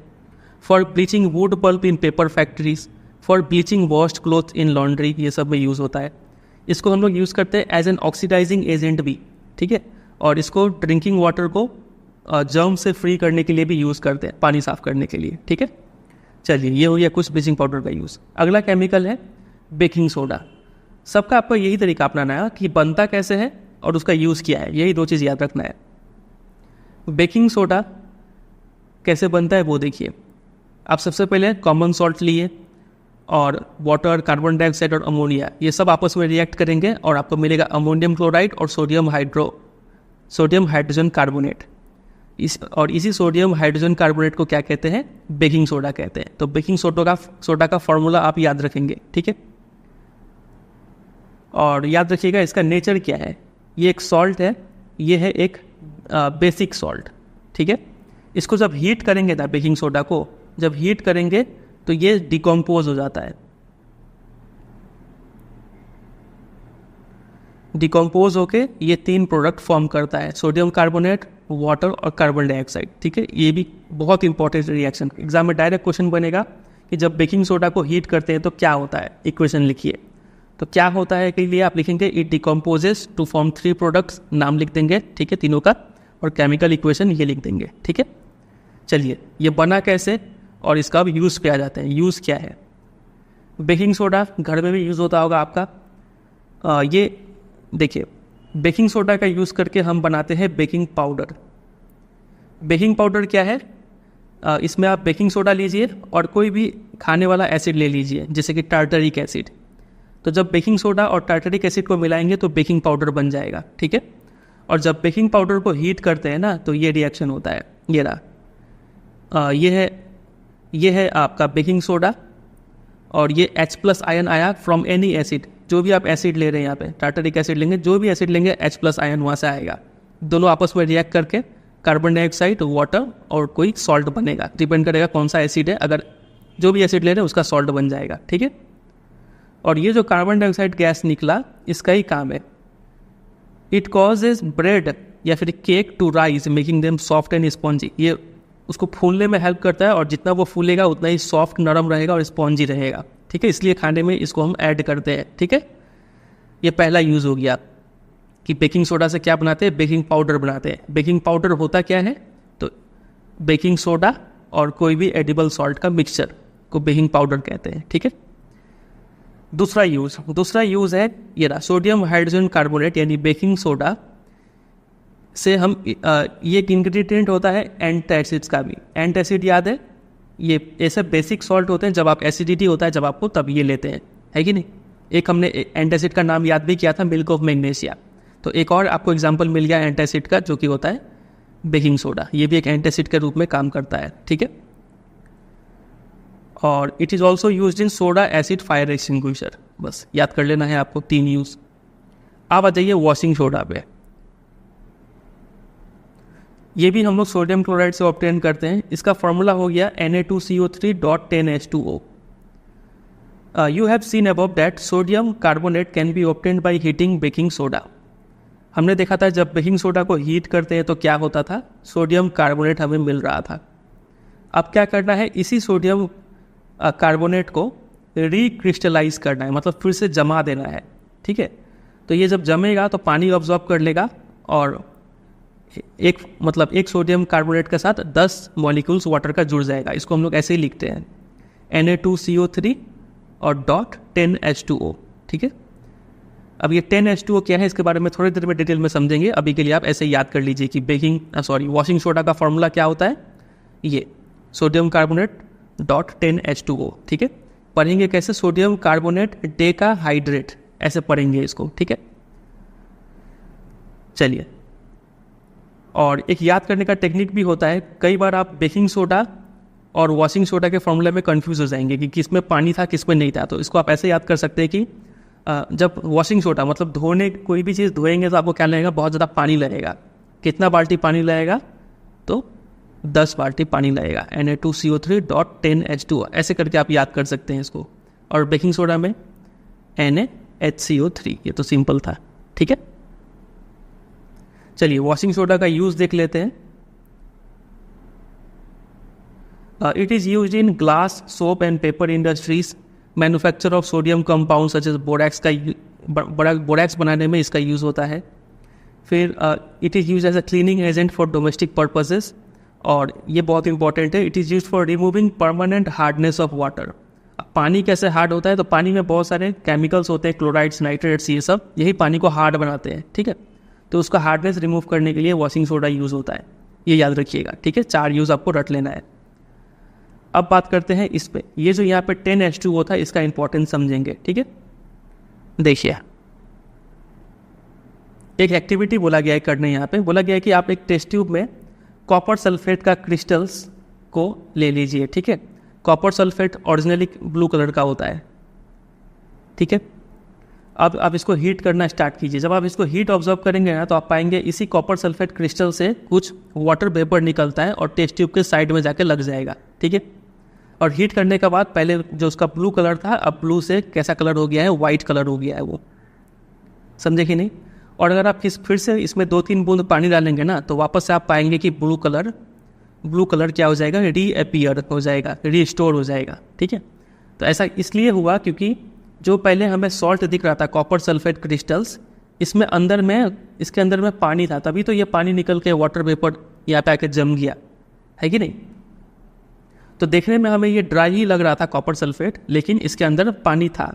तो ऊपर जो आप फॉर्मूला देखे थे, ऐसा ही कुछ केस था उसके साथ भी, वॉशिंग सोडा के साथ भी 10H2O। ये जो पानी था ये इसी में छुपा हुआ अंदर में था, ठीक है। आप छुएंगे तो आपको भीगा भीगा नहीं फील होगा, लेकिन उसके अंदर वो होता है, क्रिस्टल में होता है। तो ऐसा ही केस कॉपर सल्फेट के साथ भी है। तो याद रखिएगा, कॉपर सल्फेट जो हाइड्रेटेड कॉपर सल्फेट होता है, हाइड्रेटेड कॉपर सल्फेट, इसमें क्या होता है, 5 यूनिट्स ऑफ वाटर होता है, ठीक है, CuSO4.5H2O। और ये जो पानी का मॉलिक्यूल्स है, इस पानी का मॉलिक्यूल्स को बोलते हैं वाटर ऑफ क्रिस्टलाइजेशन। ये तो हम याद रखिएगा, इसका डेफिनेशन आता है एग्जाम में। तो water of crystallisation is the fixed number of water molecules present in 1 formula unit of a salt. एक फॉर्मूले में कितना पानी प्रेजेंट है, उसी को बोलते हैं वाटर ऑफ क्रिस्टलाइजेशन, ठीक है। तो कॉपर सल्फेट में कितना वाटर ऑफ क्रिस्टलाइजेशन है, तो 5, ठीक है। इसी तरीके से वॉशिंग सोडा में कितना वाटर ऑफ क्रिस्टलाइजेशन था, तो आप बोलेंगे 10, ठीक है। ये फिक्स है, ऐसा नहीं कि आप यहाँ पे 6 कभी 7, ऐसा नहीं होगा। 5 तो 5, इसमें 10 तो 10, ठीक है। एक और ऐसा सॉल्ट है जिसको बोलते हैं जिप्सम। इसका फॉर्मूला होता है कैल्शियम सल्फेट CaSO4 डॉट, इसमें 2 units of water of crystallisation है 2H2O। अच्छा, इसको पढ़ते कैसे हैं? तो सोडियम कार्बोनेट डेकाहाइड्रेट, इसको कैसे पढ़ेंगे? तो कॉपर सल्फेट पेंटाहाइड्रेट। ठीक है, इसको कैसे पढ़ेंगे कोशिश कीजिए? Calcium sulphate dihydrate. ठीक है, चलिए, तो जिप्सम में क्या होता है? 2 वाटर मॉलिक्यूल्स होता है एज वाटर ऑफ क्रिस्टलाइजेशन। इसका केमिकल फॉर्मूला ये है, याद रखिएगा। जिप्सम का फॉर्मूला एग्जाम में आएगा तो ये लिखेंगे। एग्जाम में ऐसे पूछेंगे जिप्सम में कितना वाटर ऑफ क्रिस्टलाइजेशन है, तो आपको लिखना पड़ेगा 2। ठीक है, अब इसी जिप्सम से एक बहुत अच्छा प्रोडक्ट बनता है जिसको बोलते हैं पॉप, प्लास्टर ऑफ पेरिस। जब आप जिप्सम को हीट कर देंगे इसी टेम्परेचर पे 373 केल्विन पे, ठीक है, जैसे टेम्परेचर को डिग्री सेल्सियस में भी मापते हैं, केल्विन में भी मापते हैं, तो केल्विन में यहाँ पे लिखा हुआ है 373 केल्विन पे जब आप इस जिप्सम को हीट करेंगे तो हीट करने से वाटर मॉलिक्यूल्स उड़ जाएगा और बचेगा क्या? पहले 2 मॉलिक्यूल्स वाटर था, अब सिर्फ हाफ मॉलिक्यूल वाटर बचेगा, तो CaSO4 डॉट हाफ H2O। तो इस इतना टेम्परेचर पे हीट करेंगे तो ये मिलेगा। इसी को यही है प्लास्टर ऑफ पेरिस। ठीक है, इसका यूज़ क्या होता है? इसका यूज़ आप ऑब्जर्व भी किए होंगे, इसको डॉक्टर्स यूज़ करते हैं जब भी आपको कोई फ्रैक्चर हो जाए तो बोन्स को सपोर्ट करने के लिए इसी का प्लास्टर बना के हड्डियों को सपोर्ट किया जाता है कि नहीं? जब टांग टूटेगा तो आपको देखे होंगे कि वाइट कलर का एक पूरा पट्टी लगा होता है, वो प्लास्टर ऑफ पेरिस से बना होता है। ठीक है, बताइए प्लास्टर ऑफ पेरिस का फॉर्मूला क्या है? तो आप बोलेंगे CaSO4 और हाफ मॉलिक्यूल्स ऑफ वाटर। इसको पढ़ेंगे कैसे? तो कैल्शियम सल्फेट, इसको तो हाइड्रेट बोलेंगे, इसको हाफ है तो हेमी हाइड्रेट। ठीक है, इधर कहीं लिखा भी होगा, और ये रहा कैल्शियम सल्फेट हेमी हाइड्रेट। ठीक है, इसका अब इक्वेशन देख लीजिए। डॉक्टर्स क्या करते हैं? प्लास्टर ऑफ पेरिस लेते हैं और उसमें थोड़ा पानी मिला देते हैं। ठीक है, पानी मिलाने का बाद ये वापस से आपको क्या मिल जाएगा? जिप्सम मिल जाएगा, 2H2O हो जाएगा और ये फिर सॉलिड रूप में सेट हो जाएगा। ठीक है, देखिए यहाँ पे हाफ था और यहाँ पे 1.5 मिलके हो गया 2। ये इक्वेशन याद रखिएगा। तो इसका कुछ यूज़ देख लेते हैं। पहला यूज़ तो आप देख ही लिए कि फ्रैक्चर्ड बोन को सपोर्ट करने के लिए इसका यूज़ करते हैं। इससे टॉयज़ भी बनता है, मटेरियल्स फॉर डेकोरेशन ये भी बनता है, और फॉर मेकिंग सरफेसेस स्मूथ, ये सब चीज़ में काम आता है ये। ठीक है, बस इसी के साथ थ्योरी पार्ट खत्म हो गया। चलिए कुछ क्वेश्चन देखते हैं, अच्छे अच्छे क्वेश्चन हैं ये, आप इसका आंसर देने का कोशिश कीजिए। पहला, what is the common name of CaOCl2? याद करने की कोशिश कीजिए, नहीं याद आ रहा है तो पेज पलट के देखिए अपने बुक में, क्या है वो? Bleaching powder. दूसरा, name the substance which on treatment with chlorine yields bleaching powder. Chlorine में क्या मिलाते हैं तो ब्लीचिंग पाउडर मिलता है? तो ये dry slaked lime CaOH whole twice, है कि नहीं? अगला क्वेश्चन है, name the sodium compound which is use for softening hard water. Hard water को कौन रिमूव करता था? तो वही वॉशिंग सोडा। क्या था फॉर्मूला? Na2CO3 dot 10H2O। चौथा, what will happen if a solution of sodium hydrocarbonate is heated? मतलब NaHCO3, सोडियम हाइड्रोजन कार्बोनेट नहीं लिखे, हाइड्रोकार्बोनेट लिखा हुआ है, तो ऐसे समझ जाइएगा एक ही चीज़ है दोनों। ठीक है, इसको हीट करेंगे तो क्या होगा? ये डिकम्पोज हो जाएगा और 3 चीज़ मिल रहा था, सोडियम कार्बोनेट प्लस CO2 और plus H2O। Right chemical equation तो लिख ही दिए। अगला question 5, right an equation two show reaction between plaster of Paris and water. Plaster of Paris और वाटर का रिएक्शन यहीं पे है, यही चीज़ आपको लिख देना है। ठीक है, चलिए आगे। यहाँ पे चैप्टर को काफ़ी अच्छे तरीके से समराइज़ किया हुआ है, इसको आप जरूर एक बार रीडिंग दीजिएगा। जो पढ़ाए हैं वही सब यहाँ पे लिखा है। समझ गए कि एसिड बेस इंडिकेटर क्या होता है? डाई होता है या फिर मिक्सचर ऑफ डाई होता है, जिससे हम एसिड और बेस का प्रेशर्स को डिटेक्ट कर पाए। फिर एसिडिक नेचर H+ आयन की वजह से होता है और बेसिक नेचर OH- आयन की वजह से होता है। एसिड मेटल के साथ रिएक्ट करके क्या क्या चीज़ बनाते हैं? हाइड्रोजन गैस और एक सॉल्ट बनाते हैं। वैसे इस जो पढ़े हैं वही पूरा यहाँ पे समराइज़ किया हुआ है, आप एक बार खुद से रीडिंग दीजिएगा, कुछ नया नहीं है यहाँ पे। चलिए कुछ एक्सरसाइज से क्वेश्चंस देख लेते हैं। पहला, a solution turns red litmus blue, इसका pH क्या होगा? रेड लिटमस ब्लू कर रहा है, एसिड तो ब्लू को रेड करता है, मतलब ये जरूर बेस है। बेस है मतलब उसका पीएच क्या होगा, 7 से ज़्यादा होगा। 7 से ज़्यादा कौन है, ये नहीं है, ये नहीं है, ये नहीं है, ये है, ठीक है। नंबर 2, कोई एक सॉल्यूशन है जो क्रस्ड एग सेल्स से रिएक्ट करने का बाद एक गैस निकालता है, वो गैस लाइम वाटर को मिल्की कर देता है। तो बताइए ये सॉल्यूशन क्या था। लाइम वाटर को मिल्की कौन सा गैस कर सकता है, जरूर कार्बन डाइऑक्साइड गैस होगा, ठीक है। और ये क्रस्ड एग सेल, ये आपको याद होना चाहिए कि एक सेल में क्या होता है, कार्बोनेट होता है, कैल्शियम कार्बोनेट, ठीक है। तो हमें यहाँ पे बताना ये सॉल्यूशन क्या था। तो कैल्शियम कार्बोनेट है और हमें याद कीजिए कि किसका रिएक्शन कार्बोनेट के साथ होने का बाद कार्बन डाइऑक्साइड गैस निकल रहा था। तो हमने पढ़ा था एसिड्स जो होते हैं वो मेटल कार्बोनेट के साथ रिएक्ट करके कार्बन डाइऑक्साइड गैस रिलीज करते हैं। तो यहाँ पे HCl हो जाएगा। अच्छा क्वेश्चन था ये। क्वेश्चन नंबर 3 बहुत इजी। 10 मिलीलीटर NaOH चाहिए पूरी न्यूट्रलाइज करने के लिए 8 ml HCl को, मतलब NaOH प्लस HCl दोनों, एक एसिड है एक बेस है, दोनों एक दूसरे को न्यूट्रलाइज करते हैं। तो बोला गया है कि ये 10 ml चाहिए 8 ml एसिड को न्यूट्रलाइज करने के लिए, ठीक है। अगर आप 10 का जगह 20 ml लेंगे, ठीक है, if we take 20 ml of the same solution of NaOH, तो कितना एसिड चाहिए होगा, ये कितना चाहिए होगा। तो 10 को 8 चाहिए तो 20 को कितना चाहिए, डबल कर दीजिए, 16 ml चाहिए, ठीक है। Number 4, which of the following is use for treating indigestion. Indigestion से मतलब किससे ट्रीट करेंगे इंडाइजेशन को। तो हमने एंटासिड के बारे में पढ़ा था, यही होगा आंसर। एंटीबायोटिक बैक्टीरिया को किल करते हैं, उसके लिए यूज़ किया जाता है। एनाल्जेसिक पेन रिलीफ के लिए यूज़ करते हैं, और एंटीसेप्टिक भी बैक्टीरिया माइक्रो ऑर्गेनिज्म को किल करने के लिए। तो यहाँ पे एंटासिड होगा, ठीक है। नंबर 5, इसमें बोला है राइट वर्ड इक्वेशन और balanced equation for the reaction. इसका रिएक्शन लिखना है। तो dilute sulphuric acid react with zinc ग्रैन्युल्स, metal है एसिड है, समझ ही गए। तो H2SO4 प्लस जिंक, इसका रिएक्शन तो पहले भी देख चुके हैं। हाइड्रोजन गैस निकलेगा ही निकलेगा और होगा जिंक सल्फेट, ये एक सॉल्ट बन जाएगा, ठीक है। दूसरा डाइल्यूट डाइल्यूट समझ रहे हैं ना, इसमें पानी मिलाया हुआ है, मतलब हाइड्रोक्लोरिक एसिड है प्लस मैग्नीशियम रिबन, मैग्नीशियम है, क्या होगा रिएक्शन। तो जरूर हाइड्रोजन गैस तो मिलेगा ही, और यहाँ पे बन जाएगा MgCl। अब देखिए यहाँ पे 2 लगाए कि नहीं लगाए, तो इससे पता चल जाएगा 2 है यहाँ पे, जरूर यहाँ पे भी 2 आएगा, तो MgCl2 होगा ये।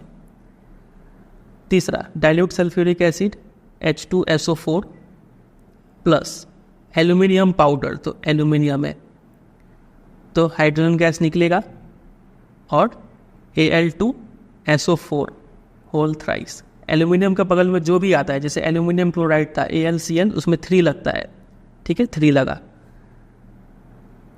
नंबर D बैलेंस हो गया क्या, 2 एल्यूमिनियम है 2 लगाइए, सल्फेट 3 है, यहाँ पे 3 लगाइए, यहाँ पे भी 3 लगाइए। डाइल्यूट हाइड्रोक्लोरिक एसिड तो HCl plus iron filings, iron है Fe, क्या होगा रिएक्शन, हाइड्रोजन गैस तो मिलेगा ही मिलेगा, और FeCl क्या लगा यहाँ पे, इससे पता चलेगा 2 है, तो यहाँ पे 2 लगेगा, क्लोरीन 2 हो गया, तो क्लोरीन 2 कर दीजिए, ठीक है। चलिए अगला question, compound such as alcohols and glucose, इसमें भी हाइड्रोजन होता है लेकिन ये एसिड नहीं है, एक एक्टिविटी से इसको प्रूव कीजिए। तो काफ़ी इजी है। आप क्या कीजिए कि 2 टेस्ट ट्यूब लीजिए, एक में अल्कोहल या फिर ग्लूकोज का सॉल्यूशन ले लीजिए और एक में एसिड का सॉल्यूशन ले लीजिए, फिर लिटमस पेपर डुबोइए, ब्लू लिटमस, इसमें कुछ चेंज नहीं होगा, लेकिन जब एसिड में ब्लू लिटमस डुबोएंगे तो वो ब्लू से क्या हो जाएगा, रेड हो जाएगा। तो चूंकि ये ब्लू को रेड नहीं कर पा रहा है, इसलिए ये एसिड नहीं है और ये एसिड है, ठीक है। चलिए 7वां, वाई डज डिस्टिल्ड वाटर मतलब काफ़ी प्योर वाटर, ठीक है, ये इलेक्ट्रिसिटी कंडक्ट नहीं करता है, जबकि रेन वाटर इलेक्ट्रिसिटी कंडक्ट करता है। क्यों पूछ रहे हैं, तो ऐसा इसलिए क्योंकि प्योर वाटर जो है उसमें कोई आयंस नहीं होता है। जब भी लिक्विड में बिजली जाएगा मतलब वहाँ पे आयंस होना पड़ेगा। रेन वाटर में कई सारे इम्प्योरिटीज़ होते हैं, ठीक है, क्लोराइड्स, नाइट्रेट्स, ये सब होते हैं जो कि आयंस फॉर्म करने में हेल्प करते हैं, इसलिए रेन वाटर इलेक्ट्रिसिटी कंडक्ट करता है, प्योर वाटर में बिजली नहीं जाता है, ठीक है। आप इसी प्योर वाटर में थोड़ा एसिड या फिर थोड़ा बेस मिला दीजिए, तब ये इलेक्ट्रिसिटी कंडक्ट करेगा। Number 8, why do acids not show acidic behaviour in the absence of water? क्योंकि एब्सेंस ऑफ वाटर में एसिड क्या नहीं रिलीज कर पाएंगे, H+ रिलीज नहीं कर पाएंगे, इसलिए वो एसिडिक बिहेवियर शो ही नहीं कर पाएगा। नंबर 9, काफ़ी अच्छा क्वेश्चन है, हम चाहेंगे कि ये क्वेश्चन आप खुद से करें वीडियो पॉज करके। इसमें बोला गया है कि 5 सॉल्यूशन है A, B, C, D, E, इन सब का pH दिया हुआ है, एक का है 4, 1, 11, 7, 9। अब इसके बेसिस पे ये आंसर करना है कि कौन सा सॉल्यूशन न्यूट्रल है। न्यूट्रल वही होगा जिसका pH 7 होगा। 7 किसका है? D का है, तो D हो जाएगा इसका आंसर। स्ट्रांगली अल्कालाइन मतलब स्ट्रांगली बेसिक कौन सा है? तो जितना ज़्यादा नंबर होगा 14 के करीब वाला, तो वो 11 है, मतलब C हो गया स्ट्रांगली अल्कालाइन। स्ट्रांगली एसिडिक जो जितना कम होगा नंबर 1, मतलब B। वीकली एसिडिक कमज़ोर एसिड कौन है? 7 के आसपास, 7 से कम वाला 4, ये हो गया कमज़ोर एसिड, 4 मतलब A। वीकली अल्कालाइन और कमज़ोर बेस कौन सा है? तो 7 से थोड़ा बड़ा वाला, ये 9 मतलब E, ये हो गया वीकली अल्कालाइन। ठीक है, फिर अरेंज करना है इसी pH को in the increasing order of hydrogen ion concentration. देखिए इंक्रीजिंग ऑर्डर मतलब बढ़ते क्रम में, सबसे कम वाला लिखना है पहले, किसमें सबसे कम हाइड्रोजन होगा, फिर उससे ज़्यादा वाला, फिर उससे ज़्यादा, उससे ज़्यादा। ठीक है, तो सबसे कम किस में होगा? 11, यानी C में सबसे कम हाइड्रोजन आयन है, कम एसिडिक है वो। उसके बाद 9 होगा, मतलब E, और साइन गलत हो गया, पहले C होगा ये, फिर E, फिर ये, इसको लेस देन बोलेंगे ना। चलिए E के बाद कौन है? ये हो गया, ये हो गया, अब है 7 यानी D, और उसके बाद है 4 यानी A, और उसके बाद है 1 यानी B। ये हो जाएगा आंसर। ठीक है, अगला question, equal lengths of magnesium ribbon are taken in test tube A and B। ठीक है, टेस्ट ट्यूब A में हाइड्रोक्लोरिक एसिड डालते हैं और टेस्ट ट्यूब B में एसिटिक एसिड डालते हैं। ठीक है, amount and concentration taken for both acid are same, दोनों में सेम मतलब अमाउंट में एसिड लेते हैं, तो किस में फिजिंग ज़्यादा होगा और क्यों होगा? तो देखिए एक एसिड है वीक एसिड और एक एसिड है काफ़ी स्ट्रॉन्ग एसिड, और दोनों को ही मेटल से रिएक्ट करवा रहे हैं, तो इसमें फिजिंग ज़्यादा विगरसली होगा, ज़्यादा एनर्जी के साथ होगा। ठीक है, क्यों? क्योंकि ये एक स्ट्रॉन्ग एसिड है, समझे, ये ज़्यादा H+ आयन से रिलीज कर पाएगा, इसलिए। क्वेश्चन नंबर 11, फ्रेश मिल्क का pH 6 होता है, how do you think pH will change as it turns into curd? जब ये दही में चेंज होगा तो इसका pH कैसे चेंज होगा? तो दही खट्टा होता है, मतलब वो एसिडिक हो जाता है, तो pH उसका रिड्यूस हो जाएगा। 12, एक मिल्कमैन क्या करता है? Very small amount of baking soda add कर देता है फ्रेश मिल्क में। Why does he shift the pH of fresh milk from 6 to slightly alkaline? क्यों वो जब बेकिंग सोडा ऐड करेंगे जो कि एक बेसिक सॉल्ट है, तो इसको ऐड करने से क्या होगा? तो इससे यही होगा कि दूध उतना एसिडिक नहीं रहेगा, थोड़ा अल्कलाइन हो जाएगा, दूध जल्दी फटेगा नहीं। ठीक है, ये ईजी होगा इस पर। और why does this milk take long time to curd to set as curd? इसको दही बनने में इस दूध को बहुत समय लगेगा, क्यों? क्योंकि इसको आपने अल्कलाइन कर दिया है और एसिडिक नेचर लाने में थोड़ा टाइम लगेगा। बस यही आंसर होगा इसका। तीसरा, प्लास्टर ऑफ पेरिस को क्यों मॉइस्चर प्रूफ कंटेनर में रखते हैं? तो ऐसा इसलिए क्योंकि ये मॉइस्चर ऑब्जॉर्ब ना कर ले, अगर ये मॉइस्चर ऑब्जॉर्ब करेगा तो ये जिप्सम में कन्वर्ट हो जाएगा और हार्ड हो जाएगा, इसका कोई यूज़ नहीं रहेगा। ठीक है, इसलिए इसको मॉइस्चर प्रूफ टाइट डब्बे में रखते हैं। What is neutralisation reaction? Give 2 examples, पहले ही कर लिए। Give 2 uses of washing soda, baking soda, chapter में कर लिया हम लोग। ठीक है, बस इसी के साथ ये पूरा एक्सरसाइज खत्म हो जाता है और आपको मिलेगा 3 चीज़ इस चैप्टर का। पहला चीज़ क्या बोलिए? ये पूरा जो PDF है, जितना भी हम चीज़ लिख रखे थे, अंडरलाइन कर रखे हैं, ये पूरा PDF वेबसाइट पे है, वहाँ पर जाके इसको डाउनलोड कर सकते हैं। ठीक है, ये पहला चीज़ हो गया, अंडरलाइन PDF। दूसरा चीज़ आपको मिलेगा इस चैप्टर का नोट्स, वो भी मेरे वेबसाइट पे है। सिंपली आप गूगल में सर्च कर दीजिएगा acid bases and salts class 10 notes by CBSE guidance, इतना लिख के सर्च कर दीजिए, आपको मिल जाएगा। ठीक है, और तीसरा भी चीज़ ठीक इसी तरीके से आप इंपॉर्टेंट क्वेश्चन आंसर्स भी वेबसाइट पे मिल जाएगा, वहाँ पे जाके आप देख सकते हैं। ठीक है, और इंपॉर्टेंट क्वेश्चन आंसर्स हम जो बनाए हैं वो 3 चीज़ों को कंपाइल करके बनाए हैं। पहला हो गया NCERT एग्जाम्पलर, दूसरा हो गया CBSE सैम्पल पेपर्स, और तीसरा CBSE PYQs।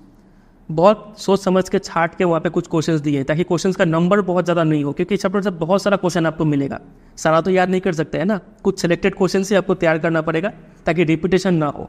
तो यही चीज़ को ध्यान में रखते हुए जो इंपॉर्टेंट क्वेश्चन आंसर्स दिए सभी चैप्टर्स का जो वेबसाइट में है, यही चीज़ को ध्यान में रख के हम दिए हुए हैं, ठीक है, ताकि कम क्वेश्चन में पूरा चैप्टर आप कवर कर पाए, क्योंकि बाद में फिर चल के आपको रिवाइज भी करना है।